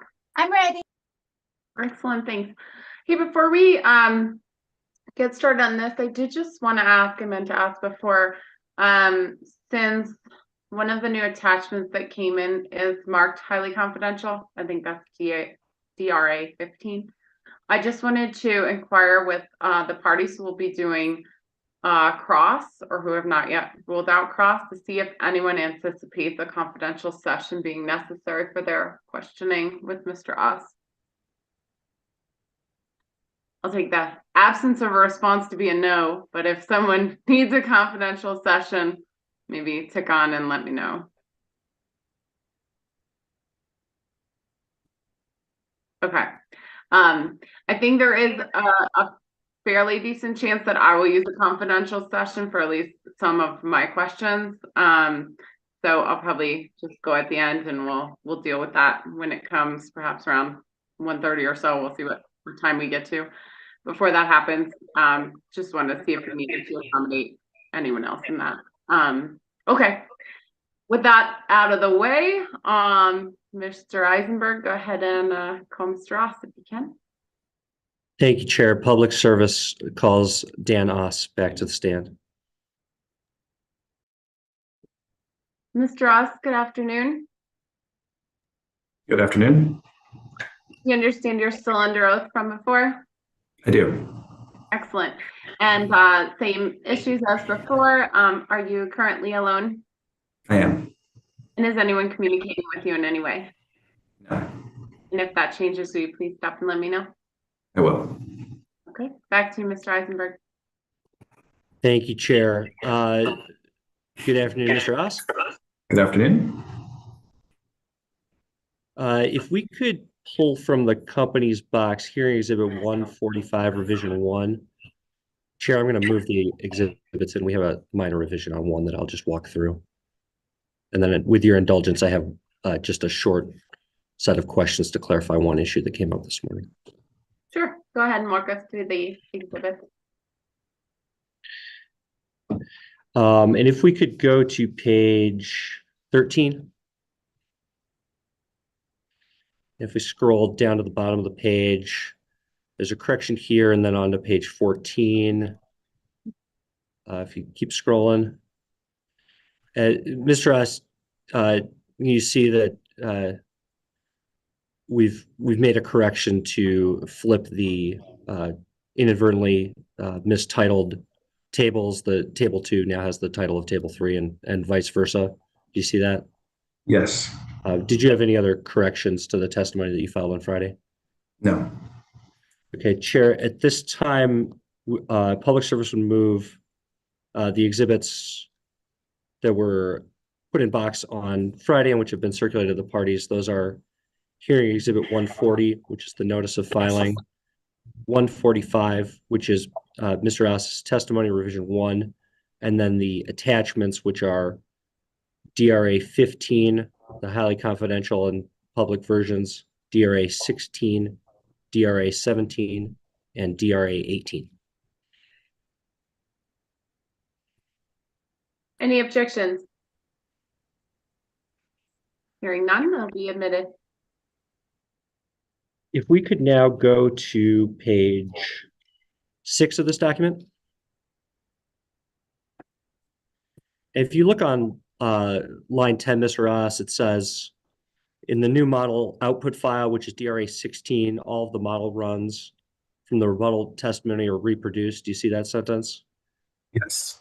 And by that, did you mean that those model runs are reproduced without any changes, or was there any, other than the sensitivities that we provided for the commission, were there any other changes to the model between the rebuttal testimony and today for those specific runs?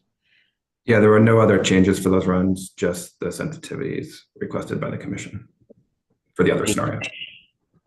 Perfect, thank you. And just to confirm, just to clean up an evidentiary point from this morning, if we could pull up what was just admitted as hearing exhibit 145, attachment DRA 16, the XL version.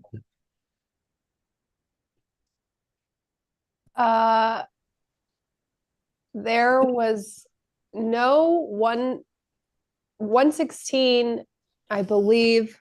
Oh, okay. Sorry. DRA 116, right? DRA 16. 16. Yes, sorry.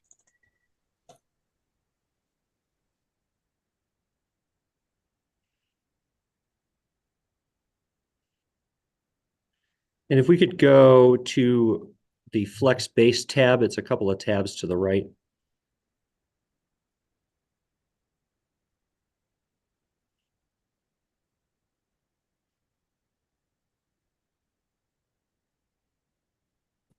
Am I totally looking in the wrong place? I'm not seeing. It just should be Flex maybe Base. 2 more tabs to the right. Yeah. Oh, I see. I've got to keep clicking it. Which there's Flex Base and Flex Base. Just Flex Base, please. Thank you. Mr. Oss, looking at the annual program costs table, do you see that for electrification, the budget starts at 26.7 million, 43.8 million in 2025, up to 128.6 in 2028 for this? Yes. Okay, if we could now pull up hearing exhibit 117, attachment DRA 13, the spreadsheet version. And Mr. Osh, you'll recognize this as the similar attachment that was filed with your rebuttal testimony containing the model outputs from the rebuttal testimony. We'll just look at the same table. Sorry, I want to make sure. When you're saying the spreadsheet version, you mean like the native executable version? Yes, please. Thank you. Okay, it's just going to take me a second to pull that. So give me a couple minutes.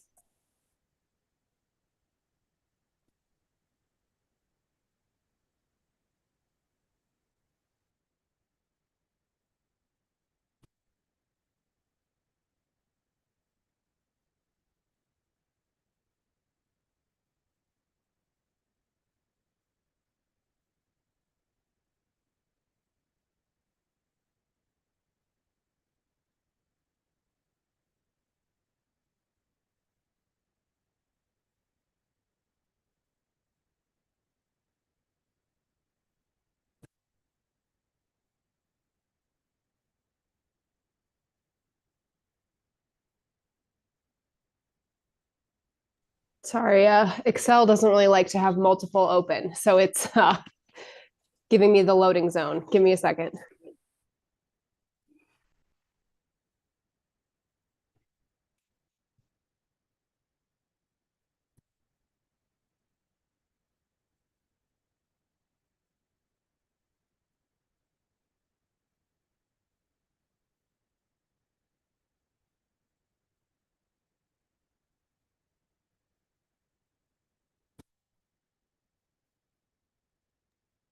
And if we could also go to the Flex Base tab on this once it's loaded for you.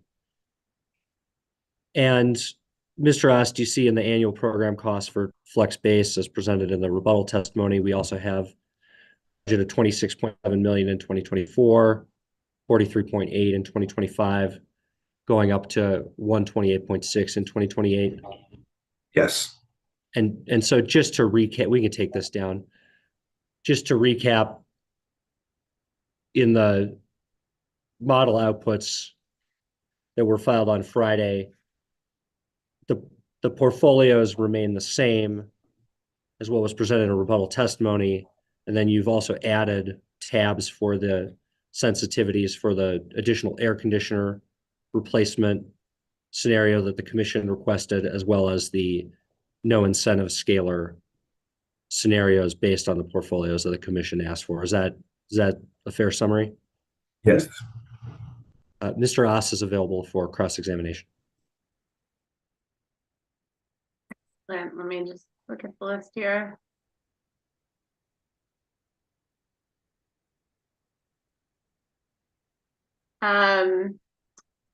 QC staff, do you plan to have any cross?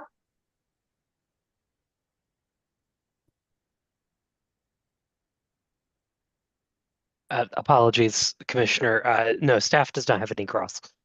Okay, thanks. I just have a few written down, but I might have missed notes from before, so Hit on everybody. Black Hills Gas. And that's no. City and County of Denver.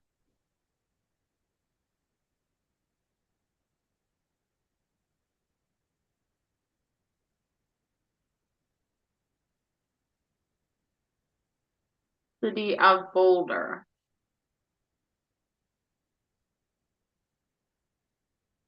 Ms. Van Game. The city of Boulder doesn't have any cross at this time. Thank you. Okay. Thank you. City of Pueblo.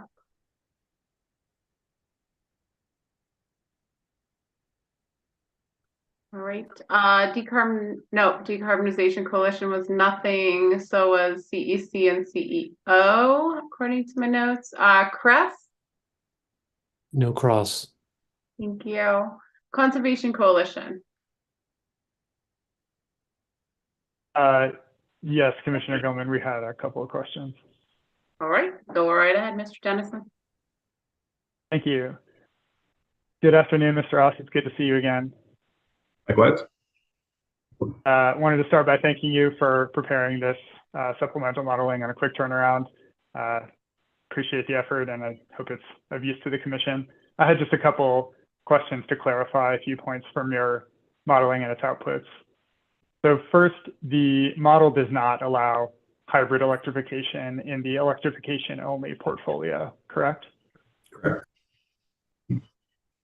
And this remains true in the modified version of the electrification only portfolio that you prepared in response to the bench request, correct? Yes. Okay. And all else equal, under the assumptions of your model, allowing hybrid electrification would reduce the electrification only portfolio's program cost, correct?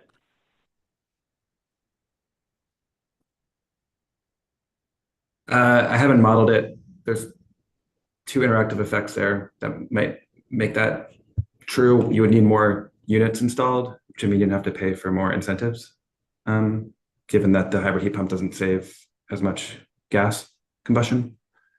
So I wouldn't know without modeling it. Okay. Can we agree that the scalars used in your model are higher for full electrification than for hybrid electrification?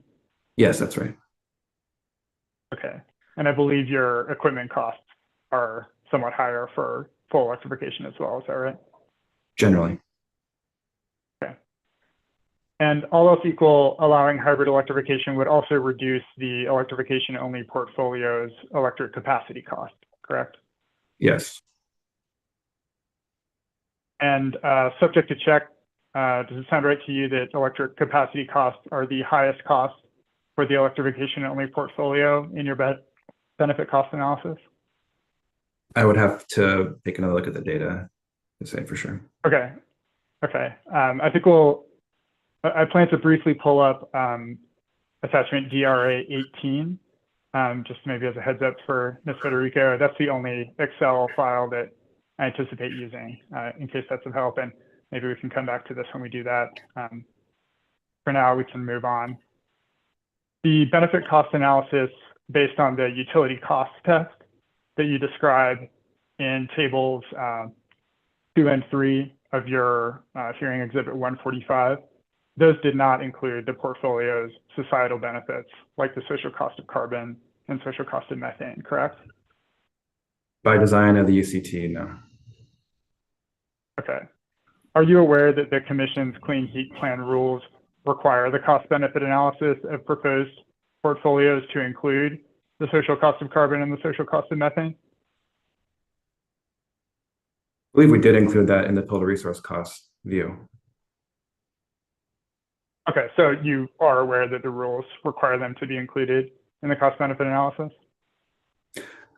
I can't speak to whether they need to be included in all, but we certainly included it in one. And with respect to the UCT, we implemented it in the way the UCT is constructed.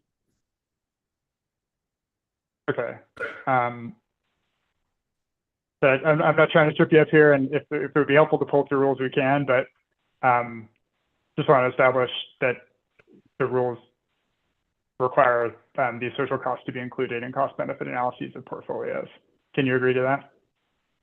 I would, I guess, need to see the rules, and maybe I would also defer it to lawyers to make the judgment about that interpretation. Okay. Ms. Federico, if we could just briefly pull up in our box, there's a document titled 723-4 Gas Utilities Rules.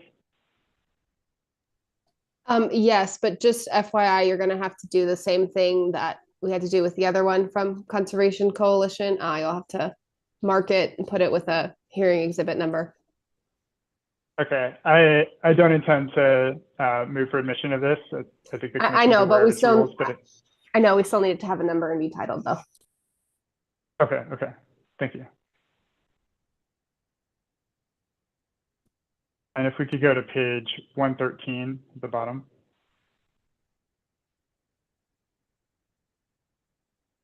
Okay, so Mr. Ross, do you see this section D listing the components of a portfolio, and then E toward the bottom discusses the analysis of the projected costs and benefits of the portfolio. And if we can scroll down to show the top of page 114, do you see item 5 there, including the social cost of carbon and social cost of methane? Yes, I see that. Okay. Thank you. We can pull that down, Ms. Federico.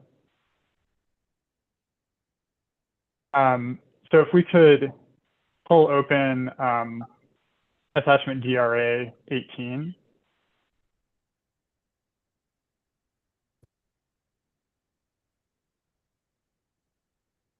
And Mr. Ross, I'd like to just confirm with you that the way to include the social cost of carbon and social cost of methane in these cost benefit analyses is to take the drop down labeled emissions cost for the top of this first tab and set it to on. Is that correct?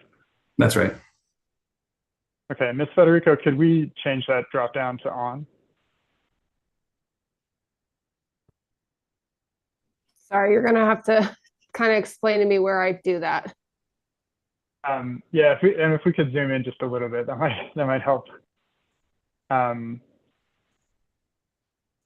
Thank you, and back over to the left. Yeah, so we've got the bottom of those kind of blue highlighted boxes at the top with the yellow boxes to the right of them. The bottom one says emissions costs, and that drop down can be set to on.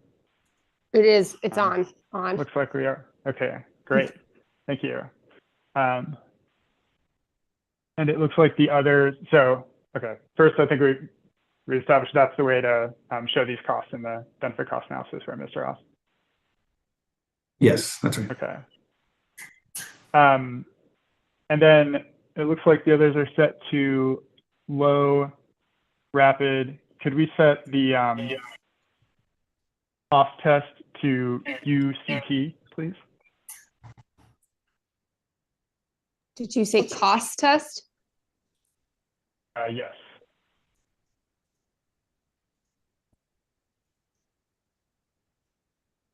Thank you. And then the incentive scalars to none.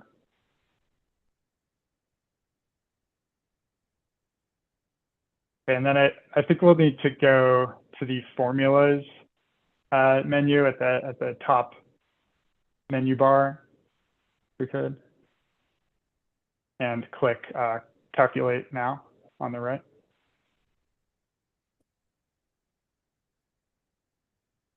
I think that should have updated everything.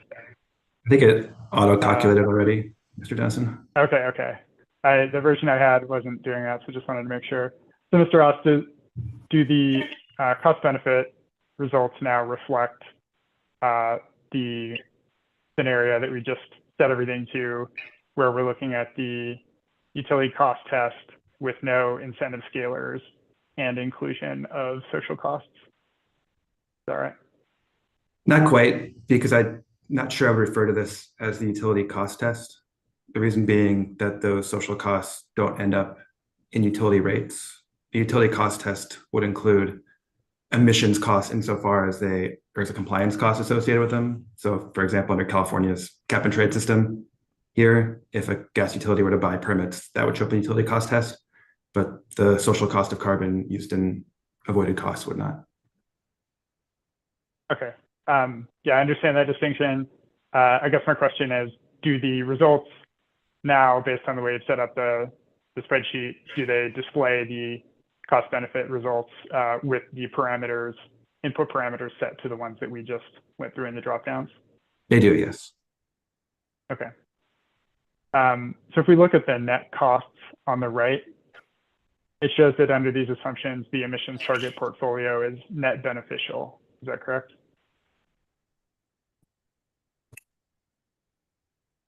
Under this set of comparisons, yes, though I would argue it is an incomplete comparison for a societal cost test. Okay. And I'm not trying to argue with you about what's the right set of input assumptions. I just want to establish what the results are with these input assumptions. The emissions target portfolio has higher net benefits than the amended preferred portfolio under these assumptions, correct?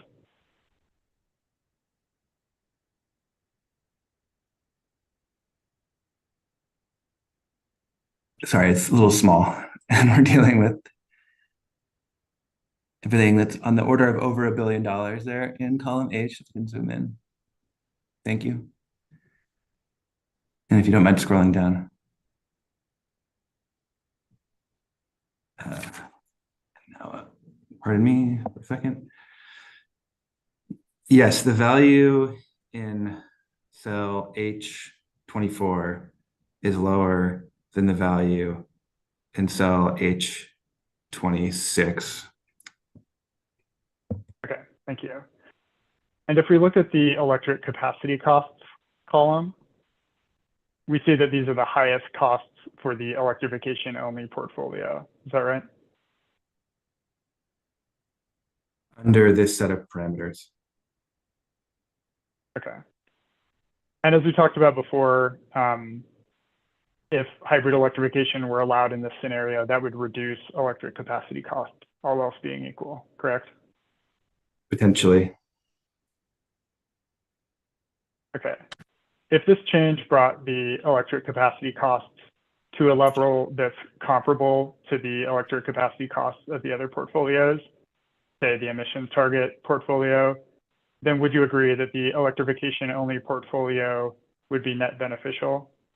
Objection calls for speculation, and I'm going to object to Mr. Ost answering questions about running these cost tests in a way that he does not think is appropriate. Mr. Dennison, repeat your question for me. And the question was just if this change we've been describing were to bring electric capacity costs to a level equal to the electric capacity costs of the emissions target portfolio, would that result in the electrification only portfolio being net beneficial under these assumptions? So to the extent that the witness doesn't know, he can respond. Otherwise, he's the modeling expert. If he's aware what would happen, he can answer the question. I wouldn't want to speculate without running the model. The last turn to create this was a quick one. Doing it live would be too fast, in my opinion. Fair enough. That's all my questions. Thank you for your time, Mr. Ross. Thank you. Thanks, Mr. Dennison. Let's see who we've potentially got next. County of Pueblo and Denver pipe fitters.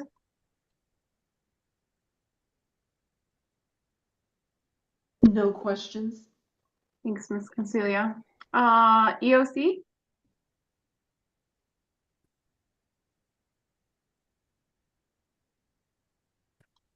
Okay. Holy Cross. Local 720. Project Canary. No questions, Madam Chair. Thank you. Sweep. Sweep has no questions. Thank you. WRA. WRA has no questions. Thank you. Thanks. COSA. No questions from COSA, thank you. Thank you. UCA. No questions from UCA. Thank you. Okay. Commission Council. I don't think I have any questions. Thanks. Thanks. Chair Blank. No questions, but just thanks and appreciation for running this model. For me, it's really helpful to see these runs in the middle, and appreciate you guys doing it on a relatively short time frame. So thanks. Thank you for that. It was our pleasure. Commissioner Gilman. Yes, I have a few questions. Try and get myself organized. It's all been pretty recent, and I have too many things open as usual. Wanted to first of all just understand the use of the scalars one more time in my head, where they're used, where they're not used, how it all works. I'm not entirely clear. So maybe just talk me through in your own words where the scalar is used and what it's intended to represent. Yeah, happy to. The scalars are used, I would say, at the tail end of the modeling almost, in order to quantify how much of the company's program budget, we would need to achieve the portfolio of building electrification measures that it's selected under the total resource cost, right? So that it's almost more of a program cost accounting step, whereas the total resource cost is used in the model's optimization algorithm. We're trying to pick the lowest cost set of measures, notwithstanding or not including company incentives. Okay, so in the modeling, let's separate the modeling and the cost benefit analysis. Mm-hmm. So modeling, it's using a total resource cost test to optimize resources, right? To get That's to right. the different potential solutions, whether it's the cost, portfolio, emissions, whatever. Yes. Okay. So when you're including the scalars then on the tail end, so they only influence the results in the cost benefit analysis rather than in the model, right? And the program cost numbers that are reported for each scenario for each portfolio from the portfolio model. So those are the portfolio model calculates the portfolio, its least cost, and then after it calculates that portfolio, quantifies what we think the budget is needed to achieve that portfolio using ratepayer funds, essentially. Okay. And then both perspectives feed into the cost benefit. So we did a version of the cost benefit that uses the total resource cost numbers originally, and then this last week we put together a version that uses the program costs separately from that. Okay. So in assuming the scalars, that to my understanding, it's sort of the assumption is that it starts to become more difficult to incentivize people, the late adopters, people call them, to go to electrification. Is that primarily based on an assumption, as I understood it, that those might be the more costly, more difficult kind of situations or customers in order to address? I think we were imagining a number of different factors. That's certainly one of them, that you need to go into harder to electrify building types. But then we also hypothesize that there will be some heterogeneity in customer preferences. Some folks will be willing to electrify with a relatively low incentive, whereas others sort of lower on the priority list and might need a higher incentive, all else being equal. Okay, so some of its actual project costs might increase and some of its ambivalence, I guess to say. Yeah, heterogeneity, ambivalence, Okay. So as the model runs and optimizes resources, to my understanding, it's using an assumption of kind of measure cost, I guess I would say, right? Yeah. There's the whole I don't think I'm revealing anything too confidential. There's a tab with the assumed cost of each measure there, or each combo of measures, right? Yeah. Okay. Do those stay static throughout the model, or do those assumed cost of measures escalate to some degree over the years? So for each individual prototype that has its own set of, electrification and counterfactual measure costs, the electrification cost declines over time for each of those in line with the NREL electrification future study moderate advancement case. So I can't recall the exact compound annual decline rate, but all of the electrification costs become slightly lower cost over time. Though noting it's only 7 years, so the compounding rate of that could only go so far in 7 years. Okay. And what about like DSM costs over time, presumed measure costs over time? I don't believe that we had a decline factor in the DSM costs. I think our rationale there was just that they're a more mature market for those technologies, all else being equal. Okay. And what about future costs of recovered methane? How is that treated?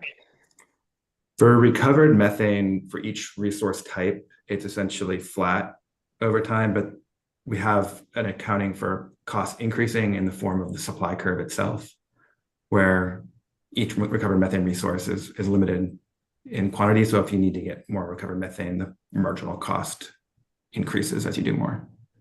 Okay.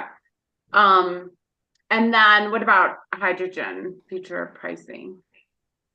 Hydrogen, the company provided us with a single levelized cost of hydrogen number for green and a single levelized cost of hydrogen number for blue, and those stay flat throughout the model period. Okay.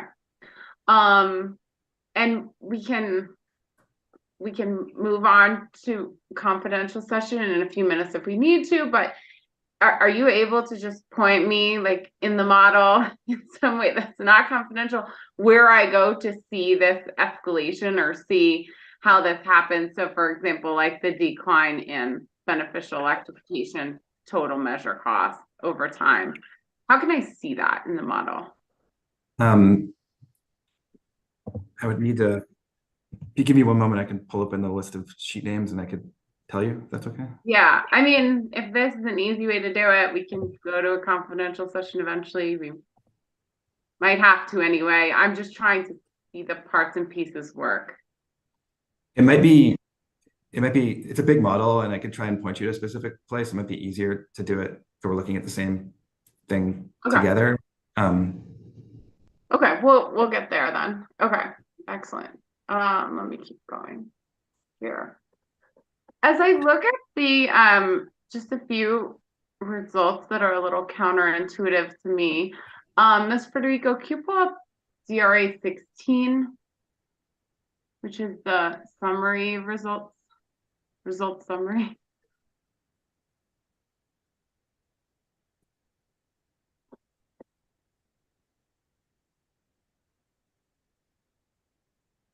Thank you. Let me just make sure I've looked at far too many things today. Let me make sure I can find the right spot here for what I wanted to ask.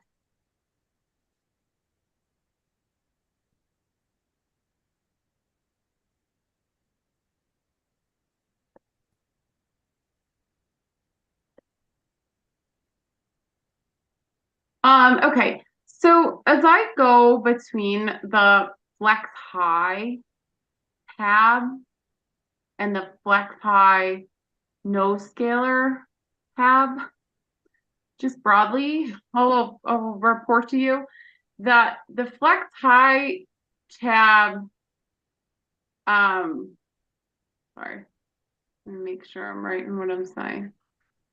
So the Flex High with the scaler spends less on electrification in 2024 and 2025 in program costs. So if we look at the Flex High tab and go to annual program cost line 34, the electrification spent in 2024 is 33.2 million.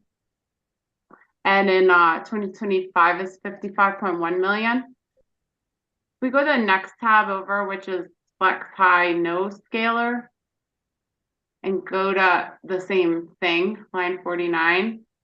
Now it's spending 37.2 million in 2024.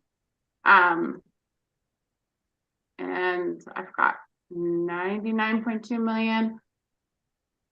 So what causes, in just toggling off the scalar, which is the program cost, why do we now spend more in 2024 and 2025? Great question. The flex high case is a little bit of an edge case in the way we designed it. Just as a reminder, the way that we had originally constructed the flex high scenario was taking some budget from the amended preferred portfolio that was being used for recovered methane and reallocating that towards electrification to create the flex high scenario. And the way we did that was we essentially figured out what that amount of money was, and we scaled up the budget, or sorry, scaled up the electrification adoption until we hit that budget. So when we did the flex high scenario without incentives, we essentially had to change that scalar on the pace of adoption in order to spend a similar amount of budget. Given the way the model works, we couldn't get it to do exactly the same number the way it solves, because it's not designed to solve to a specific annual budget. So we kind of approximated it to the best we could in the time we had. Okay. So you're trying to get what to be equal, the overall electrification spending through 2030? That was the intention, yes. Okay, let me just see. So yeah, in the flex high, no scalar, you've got 862 million cumulative by 2030. And in the other, wait a minute. Sorry, getting myself lost. And in the flex high, you've got 951. Yeah. So the intent was to try and make those be equal. Sorry, could you repeat that last question, Commissioner Dillon? No, I think in just looking at like cumulative program costs, let's say for electrification between flex high and flex high with no scalar, we're up about 10%. Is the intent is that those would be the same number in design? Can I have one second to Yeah. think? Yeah.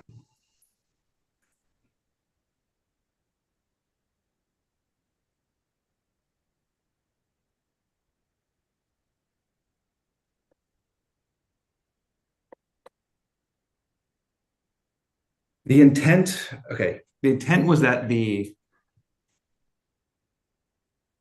incremental cost of flex base relative to the amended preferred portfolio would be redirected to the flex high portfolio. I suspect what happened here is that we did that within the worldview of no incentive scalars. So I think what we might have done is compared the no incentive scalar amended preferred portfolio to the no incentive scalar flex base portfolio, which have lower overall electrification budgets. And we essentially, I think, did it based off of that approach. But I would have to remind myself if that's the case or not. Okay, yeah, I guess, I mean, the way I'm looking at this, I'm seeing two flex highs, right? Like, yeah, one flex high just has none of this scalar, which I understand to only impact program costs, not actual adoption assumptions or resource selection. So I'm trying, if the scalar is just like a future escalation, I'm trying to figure out why the immediate years get more expensive when it goes away. I can't. Yeah. So the reason why it seems to quite make sense in my head. I can tell you why it changes in general. And the reason it changes is because the flex high scenario has this sort of unique design where, again, we're basically increasing the budget or increasing the adoption until we solve for a budget, which is not true of any of the other scenarios. The other scenarios just sort of solve given the set of assumptions they have. So that's why it changes the specific numbers. I apologize. I can't recall exactly the different, that like 10% difference you're pointing to between the cumulative cost and 2030 between the two. Okay. I'm just seeing, I had looked at the flex high. I'm just looking really quick at the flex base to see if it behaves differently without the incentive scalar there. So give me just 1 second.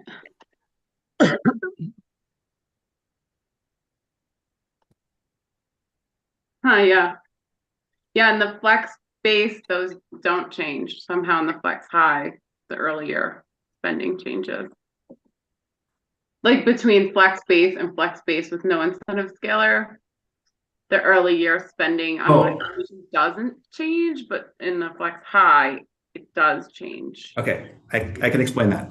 Okay. All right. It's taken me a little bit for my brain to catch up to everything we did last week. But so in all of those cases in the early years, we're in a world of, low or no scalars. So we're using the base level of incentives. And given the process I just described for flex high, there's more heat pump adoption in the near term because we've increased that sort of multiplier on the roadmap trajectory in flex high no incentive scalar relative to flex high. So basically there's more electrification early on. Why? Sorry, I didn't understand. Yeah, the why is because the flex base takes a sort of fixed budget. No, just from flex high to flex and high no scalar. Yeah, because there's no scalars, essentially we're saying in that worldview, whether we agree with it or not, that you're getting more adoption per dollar spent, right? So in order to spend the dollars, you need to increase the adoption. In order to spend the budget you freed up by going from APP to flex base, that additional sort of increment that we've redirected, essentially we're saying we're getting more bang for our buck for each incentive delivered. And so in order to spend all the money, we need to increase the adoption rate to match that assumption. So imagine like, these are just round numbers, not what we'd use, but imagine you had, $6,000, and you had $3,000 incentives under the scalars approach, right? We could do 2 heat pumps under that example. But if we said now all of a sudden you need $2,000 to get adoption, we can now fit 3 heat pumps in that example for the same budget.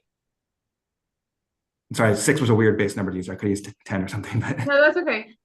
Okay, so let me just think through something. Okay, so then if I'm looking at, say, flex high versus flex high with no scalar, where you're kind of saying is the budget was more or less held constant and we just get further with the same budget because the cost didn't go up. So yeah, abatement's higher than in the no scalar? You get done with the same amount of money? It should be, except for the part that I'm trying to recall exactly what we did, is that the increment that we used for flex high no incentive scalar might have been relative to the equivalent scenarios with no incentive scalars rather than to the flex high portfolio itself. And that's the part I would need to double check. Okay. But in general, particularly in those early years where you're pointing out that difference, that is true. Another way to look at this, if you wanted to hold the abatement constant with the original, the program cost goes down. You could think of it one that or way. the other is a variable, right? Okay, and the way you chose to model it is that the budget is held constant, and it does look like I get like 2 million more or less in decatherms per year of electrification in the no incentive scalar. So it does look like they're not, it's not constant. Okay, so the way you chose to model it is use the same budget, even though the incentives don't go up, we'll just get some more abatement for it. Yeah, and in particular, it's the budget, and it's a little bit tricky to think about. The budget's with respect to that delta between the APP and the flex base rather than the original flex high. Okay. I don't know if I can process all that right now, but I'm Yeah. going along. Okay. So another potential way to look at this is if the results were fine before in terms of abatement, technically the budgets could come down, in some ratio to achieve that outcome. If the no scalars approach were a valid approach, I understand that's not necessarily the company's position. Yeah, under that worldview, you would be able to get, more abatement per dollar spent and could spend fewer dollars if those conditions held. Okay, it can work one way or another. Yeah. Okay, thank you. Sorry, it's new new information, so I'm doing my best with it. Okay, let me just see really quick.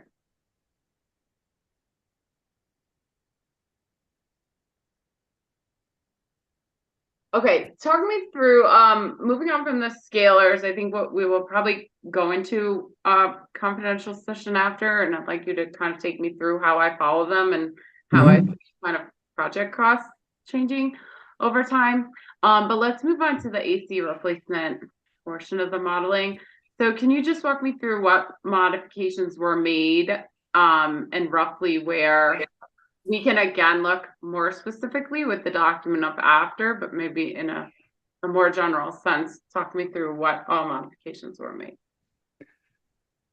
Yeah, so our understanding of the ask was that there could potentially, the view that some other parties put forward is that there could be more opportunities to deliver heat pump measures by replacing air conditioners in addition to replacing furnaces.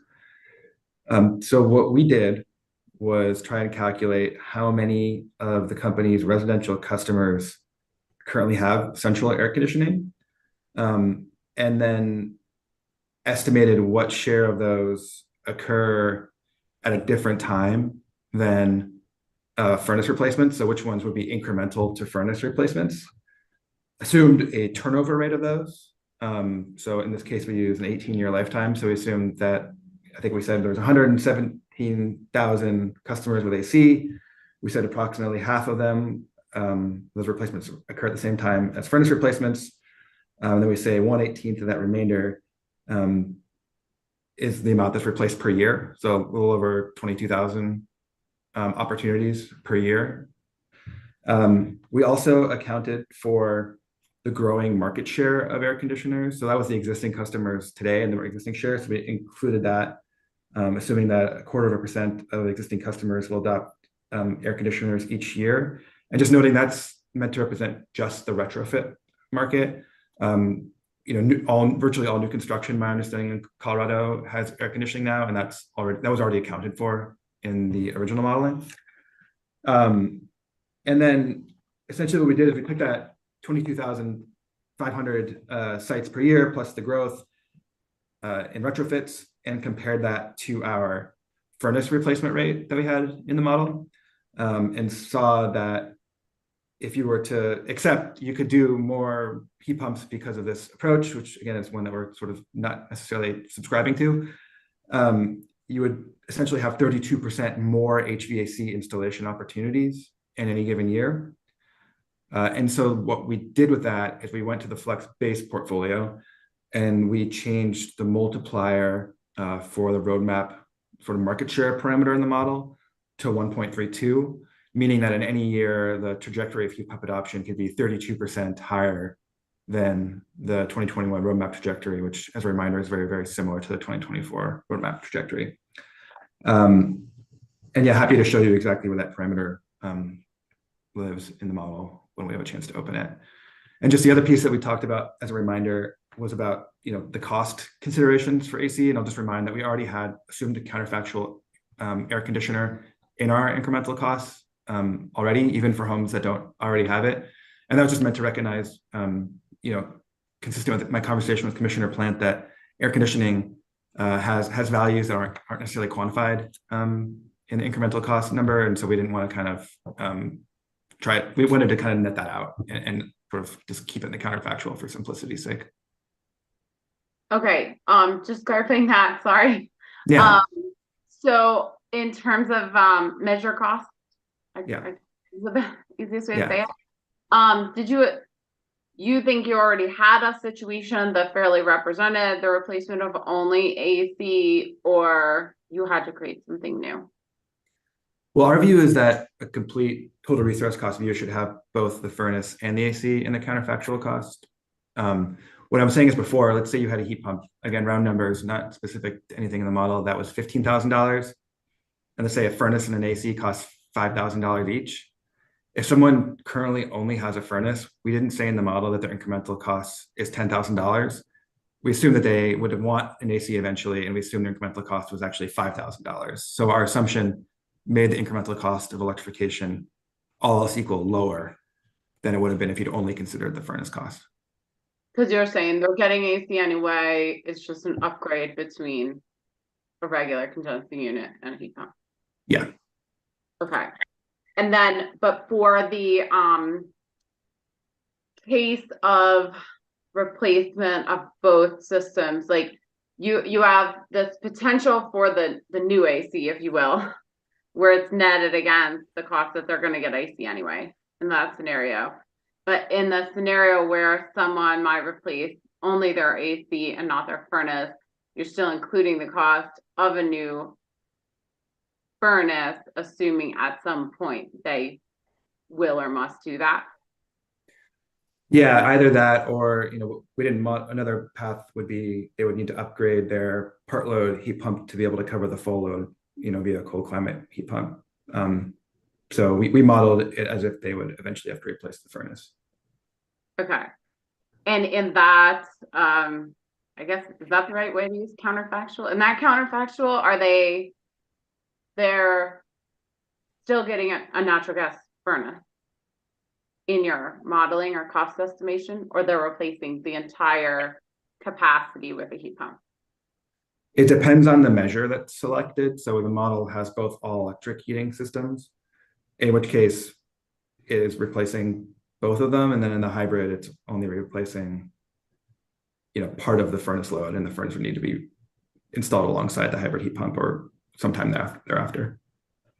Okay.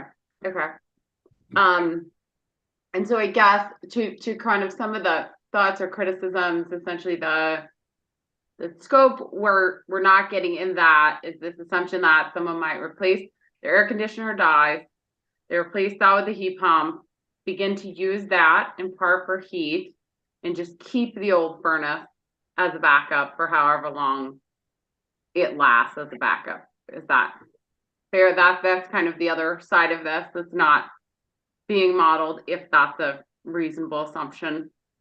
Not asking that, but like that is the situation that's not necessarily getting modeled. But essentially the old furnace limps along to just serve a backup purpose. Just to make sure I'm understanding. So yes, they replace their air conditioner with a heat pump and then sort of assume continued use of the furnace for some until part. and then no subsequent sort of replacement of that furnace. No, we did not model that. It's sort of not consistent, I guess, with my understanding of a total resource cost metric. Okay. And what was the basis of your assumption for kind of the 50% of ACs are replaced coincident with the furnace replacement versus independent? We borrowed that assumption from the WRA Sweep Conservation Coalition report, which they had published it in there. I wasn't aware on the time frame we had of a better figure to use and didn't have time to do research on that point. Okay. All right. So let me see if I have anything more right now before we. So just to go over, with the AC replacement change to essentially adoption rate, right, is the main thing that got changed. It sounds like that was only modeled for the flex base, but you're gonna show me how to do it all. I might be able to see how it works with the flex high, right? It wasn't carried through for every single portfolio option, right? No, and yeah, the reason we did that was just that our understanding of the argumentation is that, you know, the roadmap is something that maybe one could go beyond by doing this alternative, you know, implementation strategy. And our goal was to try and reflect that argument as we understood it, but I'll happily show you where you could change that in the model. Okay. Sorry, one second. Okay, so just backing up to last answer too, I want to make sure I'm crystal clear. In every scenario where someone has a furnace and an AC, in every scenario where that's modeled to be to introduce the heat pump, it assumes essentially both are replaced in your cost. Yeah, both are will be replaced for the purposes of costing. Yeah. Okay, so if we're with that 50% of people, let's say in the broad assumption, only my AC died, I still have a functioning furnace. It could only be a couple years old, but the assumption is that all of it cost-wise is replaced. Yeah, and our reasoning is that eventually it will need to be replaced. And that's why we went that way. Okay. Okay. All right. Let's see. I think I'd like to probably move on to the model and have you take me through a few of where those inputs are. But I know, Ms. Federico, you'll need a minute or multiple minutes to set up a confidential session. Yes. Well, I don't know if you want to give a time that we would come back and when the stream would turn back on, or how you wanted to do that piece of it, or if you just want me to launch right into it right now. Yeah, it'll take you 5 minutes to get it situated to go. Yes, around there. If anybody who isn't allowed to view the highly confidential can just leave, that will make it go a little bit quicker because then I won't have to check every person on the list. But yeah, 5-ish minutes probably. Okay, and Mr. Eisenberg, maybe we can get your team just getting eyes on the list of who's here to help Ms. Federico be sure we have the right participants in the confidential session, and we can certainly do so before I start my questions as well. And then, yeah, Ms. Federico, I'm thinking, why don't we just invite folks back at 2:15 just to make sure, and that's when we'll go back in non-confidential session. Perfect. So just give me a couple of minutes and I will get us going. Okay, thank you.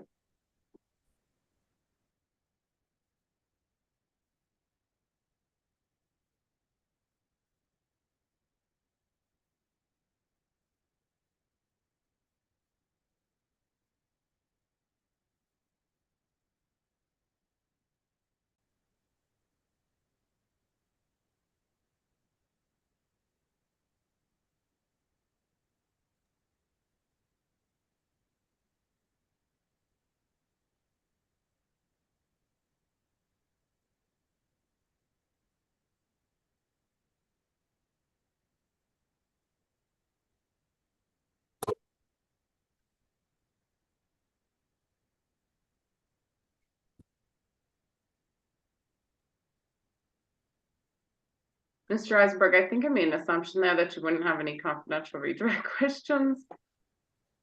That's correct. Okay. That would be a bad mistake. Thanks.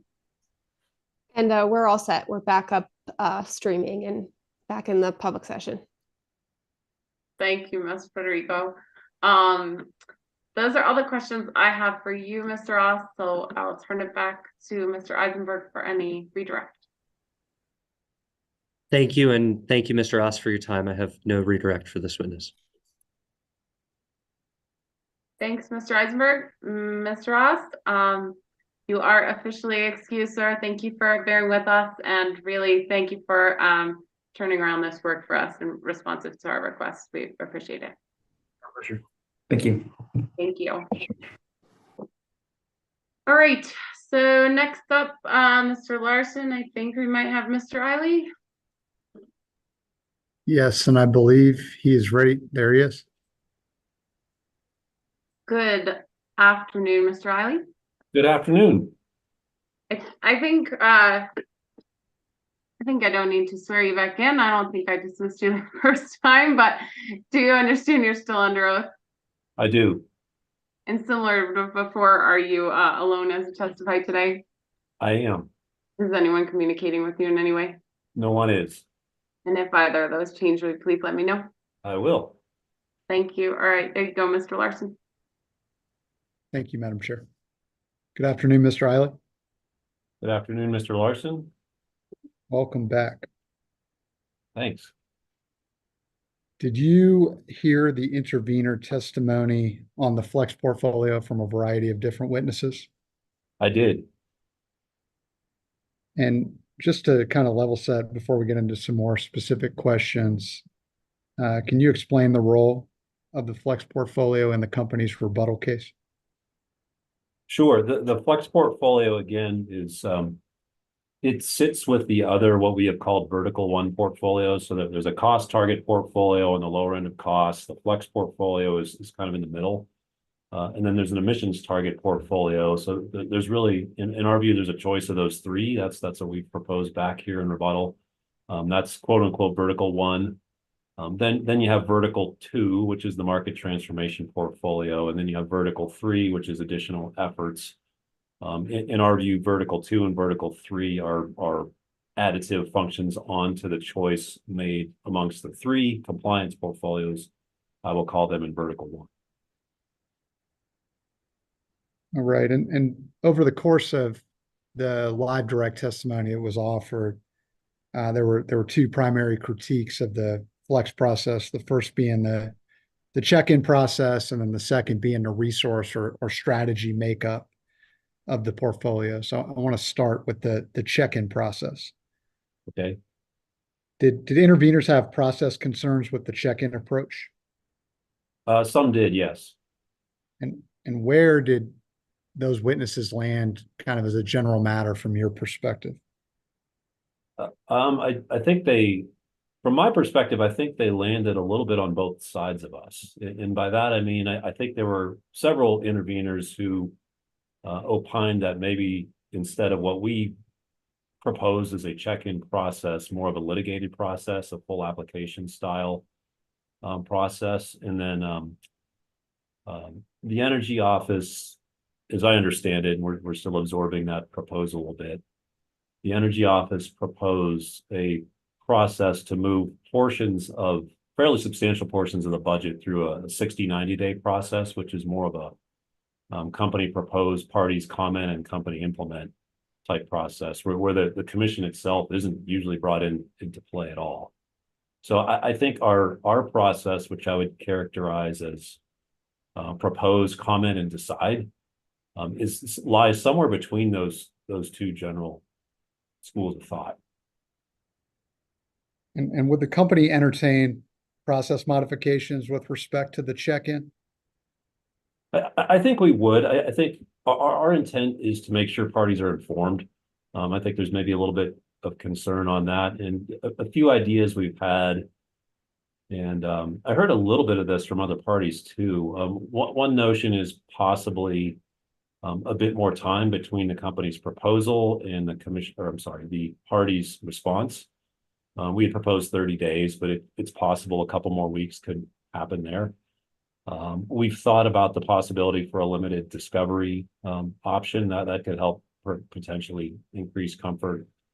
And I think we're willing also to do either a stakeholder kind of workshop process, shortly after the company's proposal, or potentially a commissioner's information meeting might be useful for that discussion as well. So in other words, we make our proposal, we propose July 31. Maybe mid-August, if it serves the commission, there could be a commissioner's information meeting we'd be willing to answer questions on that proposal, a couple weeks later or something similar to that, if it's found to be helpful to that process. So I want to make sure that those are not strict commitments. Those are sort of examples of things we've been thinking about. I think we can elucidate this a little bit more in our statement of position. Answer my next question. So one other question, just on the process side, in the event that the flex approach, check-in approach, was approved by the commission, prior to the company making a proposal in 2026, would the company stakeholder its preferred approach before making that filing on July 31, 2026? Yes, in a couple of different ways. The commission rules provide for annual reporting on clean heat. So that at a bare minimum, that would happen. I certainly think we're willing to do, what is a typical stakeholder type process as well. We do quarterly stakeholder processes for DSM programming, and given some of the parallels that we've all discussed here, that there could be some possibilities for synergies between that process and some clean heat updating processes. All right, so I want to move over briefly to the resource or the strategy makeup of the portfolio. Okay. Yes. So there was kind of multiple schools of thought. I want to start with the testimony that focused on moving significant amount of dollars into beneficial electrification and DSM only. And then we'll kind of focus on the Colorado Energy Office Hearing Exhibit 505 approach. Okay. So starting with the, adding to the BEDSM budgets and pulling out of other budgets. Did you hear that testimony about reorienting that flex spending? Yes, I think I heard that from a couple of parties. Do you have concerns with putting all of the dollars into just one strategy? Yes, I think we have been pretty consistent in opining that some level of diversity in our portfolio makes a lot of sense to us. I mean, our case, at least expressed through the flex portfolio, that sort of middle ground case we've maintained since the direct filing has moved incrementally away from clean fuels in terms of dollars and a little bit more towards electrification and DSM. I've represented in my rebuttal testimony that the flex high could be about 82% of total dollars spent on electrification and DSM. We think that's a really electrification forward approach. But in general, we think diversity has value in terms of hedging in case the adoption that's envisioned may not occur. We don't know that. I view that as an uncertainty. Hedging is important for that. We found throughout our modeling that if you have more options to bear, it can tend to reduce costs. And I think there's been a little bit of commentary through this hearing about bringing customers into play, want to directly engage through potentially making investments at their home business. And maybe some customers won't do that as quickly or may not want to. So I think diversification makes a lot of sense here, and we continue to view the value of diversification, and that's through our vertical one portfolios in different ways. So we've maintained it in our cost target, in the flex portfolio, and also the emissions target. But throughout in different ways, we've maintained that diversity as a value in this first clean heat plan. So turning to the Colorado Energy Office approach that was discussed this morning and is laid out in Hearing Exhibit 505. And if we need to pull that up, let me know. We can do that. But just to start at a little bit higher level, Colorado Energy Office proposes to take the recovered methane dollars, put them in a bucket, and then utilize them via the 60-90 day process. Did you hear that testimony? Yeah, that is my understanding of what the Energy Office proposed. And how do you respond to that? I think we're a little bit concerned about how I heard that voiced. I'm lacking written testimony to really be entirely certain, but as I understand it, it was potentially proposing almost a transaction by transaction 60-day process for recovered methane, and that could be pretty cumbersome from a commercial standpoint, in my opinion. And do you think it could chill transactions because of the demands of the low carbon fuel standard in California and the fact that the company is competing for these transactions with that market? We could be competing with that market. Yes, we could be competing with other utilities for these resources as well. And is there a protocol in place that all of the recovered methane transactions would have to meet in the absence of a 60, 90-day process from the Air Quality Control Commission? Yes, there are protocols for certain types of recovered methane. That's where we intend to focus our sourcing of methane. So there's that regulatory piece, and then if our proposal is accepted, then there's a Public Utilities Commission regulatory decision to move forward. And the company intends to enter into commercial transactions that are eligible for recovered methane credit generation under the AQCC protocol. Yes. I want to switch over to hydrogen briefly.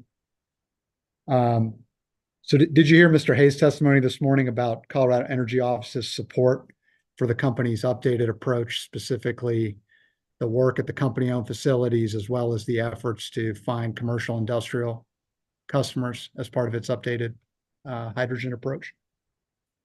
Yes, I believe Mr. Hay expressed some degree of support for both of those, what we call pivots in the market transformation portfolio, vertical 2. So I want to set those to the side and just briefly talk about the residential blending pilot project. So with regard to the residential blending pilot project, what process has the company proposed with respect to that project? The proposal is to advance with the other 2 blending projects that we move toward, specifically being a customer partner blending, the commercial customer partnership blending proposal, as well as some blending work on customer-owned properties, not with a company, or I'm sorry, a customer. To advance with those 2 items, bring other industry information as appropriate to bear, bring that all back into the Flex check-in process in 2026, and then have the discussion about the residential blending pilot in that process. Okay. Now we're going to set that aside, and we're just going to talk about what I would call vertical 1 hydrogen. Does that mean something to you? Yes, it's the hydrogen that is occupying some of the compliance in 2027 and 2028 in our overall portfolio, at least for Flex and also an emissions target. So in other words, the vertical 1 hydrogen is the 2027, 2028 dollars that are part of the Flex portfolio. Yes, also emissions target. They're not in the cost target. Okay. What kind of reporting has the company proposed on all of its hydrogen activities going forward, assuming that its approach is approved in this case? We proposed, I believe it came through the rebuttal testimony of Mr. Gardner, to report twice a year on the progress of the hydrogen project. So twice as often is what the rule is indicating for clean heat more generally. And would the company also be reporting on any pre-actions that are being taken with respect to vertical 1 hydrogen as part of that biannual reporting? Yes, I mean, I think general information as we consider the progress on those pilots. I'm particularly interested in the commercial customer partnership one, because part of that is a RFI proposal, and I think it'll be pretty interesting to see what sorts of customers may express an interest in having green hydrogen or blue hydrogen for that matter. I think that's data that will be new data to this overall clean heat planning process. And with respect to vertical 1 hydrogen, did you hear Mr. Hayes' testimony this morning about a CPCN or CPCN-like process with respect to that spending? I did. And is the company open to potential additional process that it could address in its statement of position for that vertical 1 hydrogen? I don't know yet. We're still digesting that. I think we will consider the direction of that comment, and then we'll see in our statement of position. All right, so I want to zoom all the way back out, away from hearing exhibit 505. And what are the benefits of the check-in process and the Flex portfolio composition in this inaugural clean heat plan? I think the benefits of the check-in process are, put back simply here, it establishes a solid foundation within that flex portfolio of a baseline amount of activities that we propose to undertake.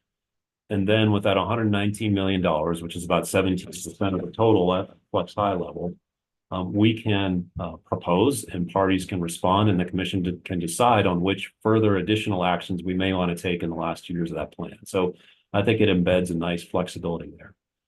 As far as the composition of the portfolio, to me, again, I just go back to diversity as a theme. I think what we have found through our modeling is that diversity can reduce cost. Diversity can expand the coverage of this program to customers that want to engage directly through potentially some investments at their home or business, and maybe some who do not. I think it could provide a useful hedge value in terms of we're all very interested in this adoption rate. I think there's been a lot of discourse around that. But we really have to see. I continue to view that as an uncertainty. We want to pursue that as hard as we can, but no one really knows. I think Mr. Oz testified 2 or 3 times that I can recall that this level of adoption is unprecedented. And he looks across the United States. So that was influential to me. But in sum, I think the advantages of the flex portfolio are that in terms of demand, it follows the customer. In terms of supply, it meets the market. And in terms of public policy, it meets the moment. Thank you, Mr. Riley. We have nothing further. Thank you. Chairman Blank, just wanted to check in and see if you had any questions while you're here. I do not. I do not either. So, Mr. Eiley, you are free to go. Thank you. Thank you, sir. Thank you. All right. So that is it for our witnesses here. I just wanted to check in, Ms. Federico, if you have any questions about any exhibits in box.com, since we've wrapped up all the live testimony here. Just that last one from the Conservation Coalition, the rules that weren't marked. That's the only one on my list that's outstanding. Okay, Mr. Dennison or Mr. Gerhart, any update on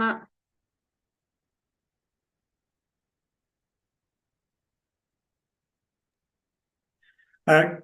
Commissioner Goodman, we're happy to mark it as a hearing exhibit, but we didn't move for admission of it or seek administrative notice. So I think however you'd like to handle it.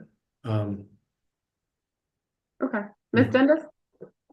I think since it's not part of the evidentiary record that we are getting close to closing, then we can handle that offline sometime today or tomorrow, just before Ms.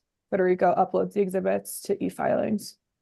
So please do upload a marked copy in compliance with the evidentiary guidance in this proceeding, but we won't hold up the record here.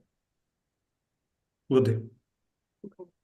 Thank you. Anything else, Ms. Dundas or Ms. Federico, with regard to the record? Commissioner Gilman, I had one exhibit to sort of clarify something I had said earlier in the proceeding. Here it's hearing exhibit 1203, and Costa Cia's counsel moved for admission or administrative notice of the document during her cross-examination, I believe, on Wednesday. And I had suggested to you that we take administrative notice of the document pending any concerns on authentication getting resolved between counsel.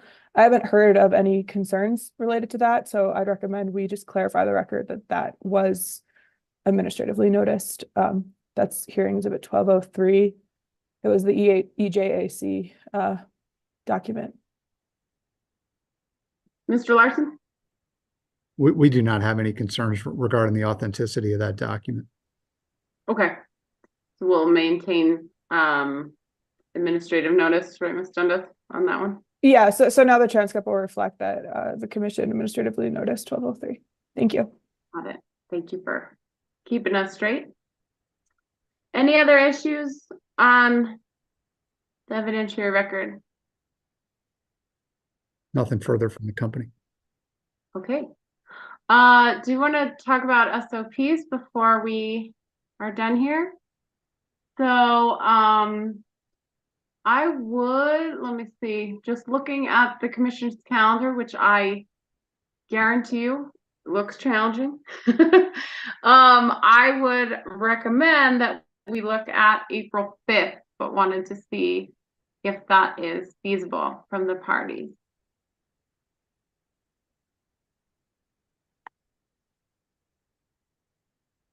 Mr. Larson. Yeah, I think when we previously worked on a consensus procedural schedule with the other parties, I think we landed on April 12th. Understand if the commission needs to move that forward. I guess my question would be if there's something in the middle of that week of, I'm notoriously bad at this, 12, 11, 10, 9, 8, of April 8th that we could look at it being due as opposed to April 5th, just given the size of the record, et cetera. Yeah. So yeah, I understand that was recommended by the parties, but the commission hadn't weighed in yet on the SOP, and looking to get us a little more time than the party suggestion. What about Monday the 8th? I use the calendar, so I wouldn't have to guess what update it got to. Is April 10th a possibility, that Wednesday? It would be better for the court reporters too, at least me. I have a lot of pages to go. Yeah, I'm just trying to weigh for as many issues as there are for you all to get through and articulate. There's equal number for us to get No, through. understood. One of my concerns is, I'm sorry, I talked over. No, I certainly anticipate this will probably be a multi-stage deliberation, and we're gonna need much of that month as we can get to get the information from y'all. Yeah, because one of my concerns was just with the transcript and what the transcript timing was, in order to be able to absorb that into the statements of position. So Harriet, is it a big deal to you? Could we go in the 9th of April? I'm just negotiating for any extra time. Well, I'll send out the day as we get done, every day as we get done, but I have I don't know, it's 10th, 9th, 10th. Look, we'll see what we can do.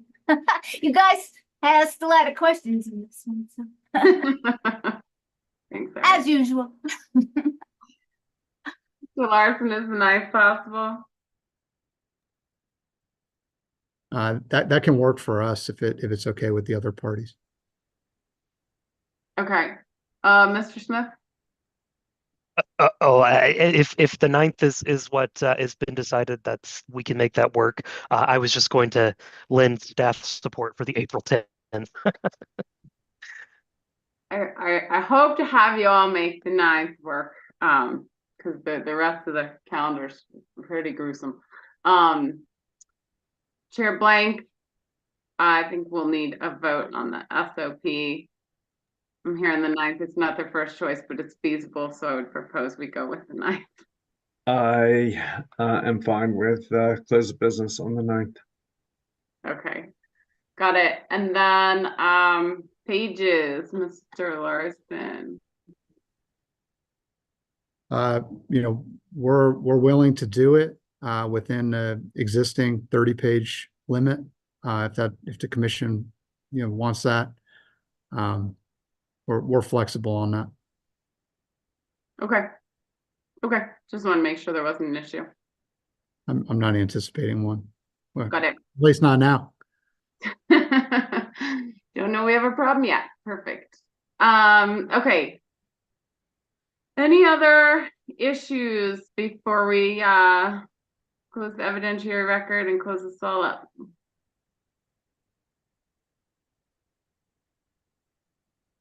I don't think there's anything else from us. Okay. In that case, unless you have anything for me, Ms. Dundas, want to check in with you one more time? It's a little silly, but just confirm with Chair Blank that was a 2-0 vote to set the deadline for the 9th at close of business and not extend the page limit. Yes. Yes, thank you. And nothing else for me. Excellent. All right. Well, with that, the evidentiary record is now closed in this proceeding, and SOP deadline is April 9th. Close the business. And with that, the hearing is concluded, or Yeah, whatever. just, thanks to the parties for robust dialogue, and thanks to Commissioner Gilman and Plant for giving me a break and some time and space last week. So thanks all. Likewise, thank you all for your time. Also, really want to thank our fabulous legal assistants, Ms. Kunkel and Ms. Federico, for making this whole thing work every time and dragged you deeply inside some spreadsheets, and really thank you for all of your hard work and concentration to make this go 7 days in a row. And to Ms. Dundas, Mr. Mendelson, thank you everybody for making this work. And to the parties, I think we've gotten there. We got there a day early. So everybody enjoy your Tuesday. And you could use it to get a jump on your SOP. Thank you all very much. Appreciate it. All right. Thank you, everyone. And Thanks a lot.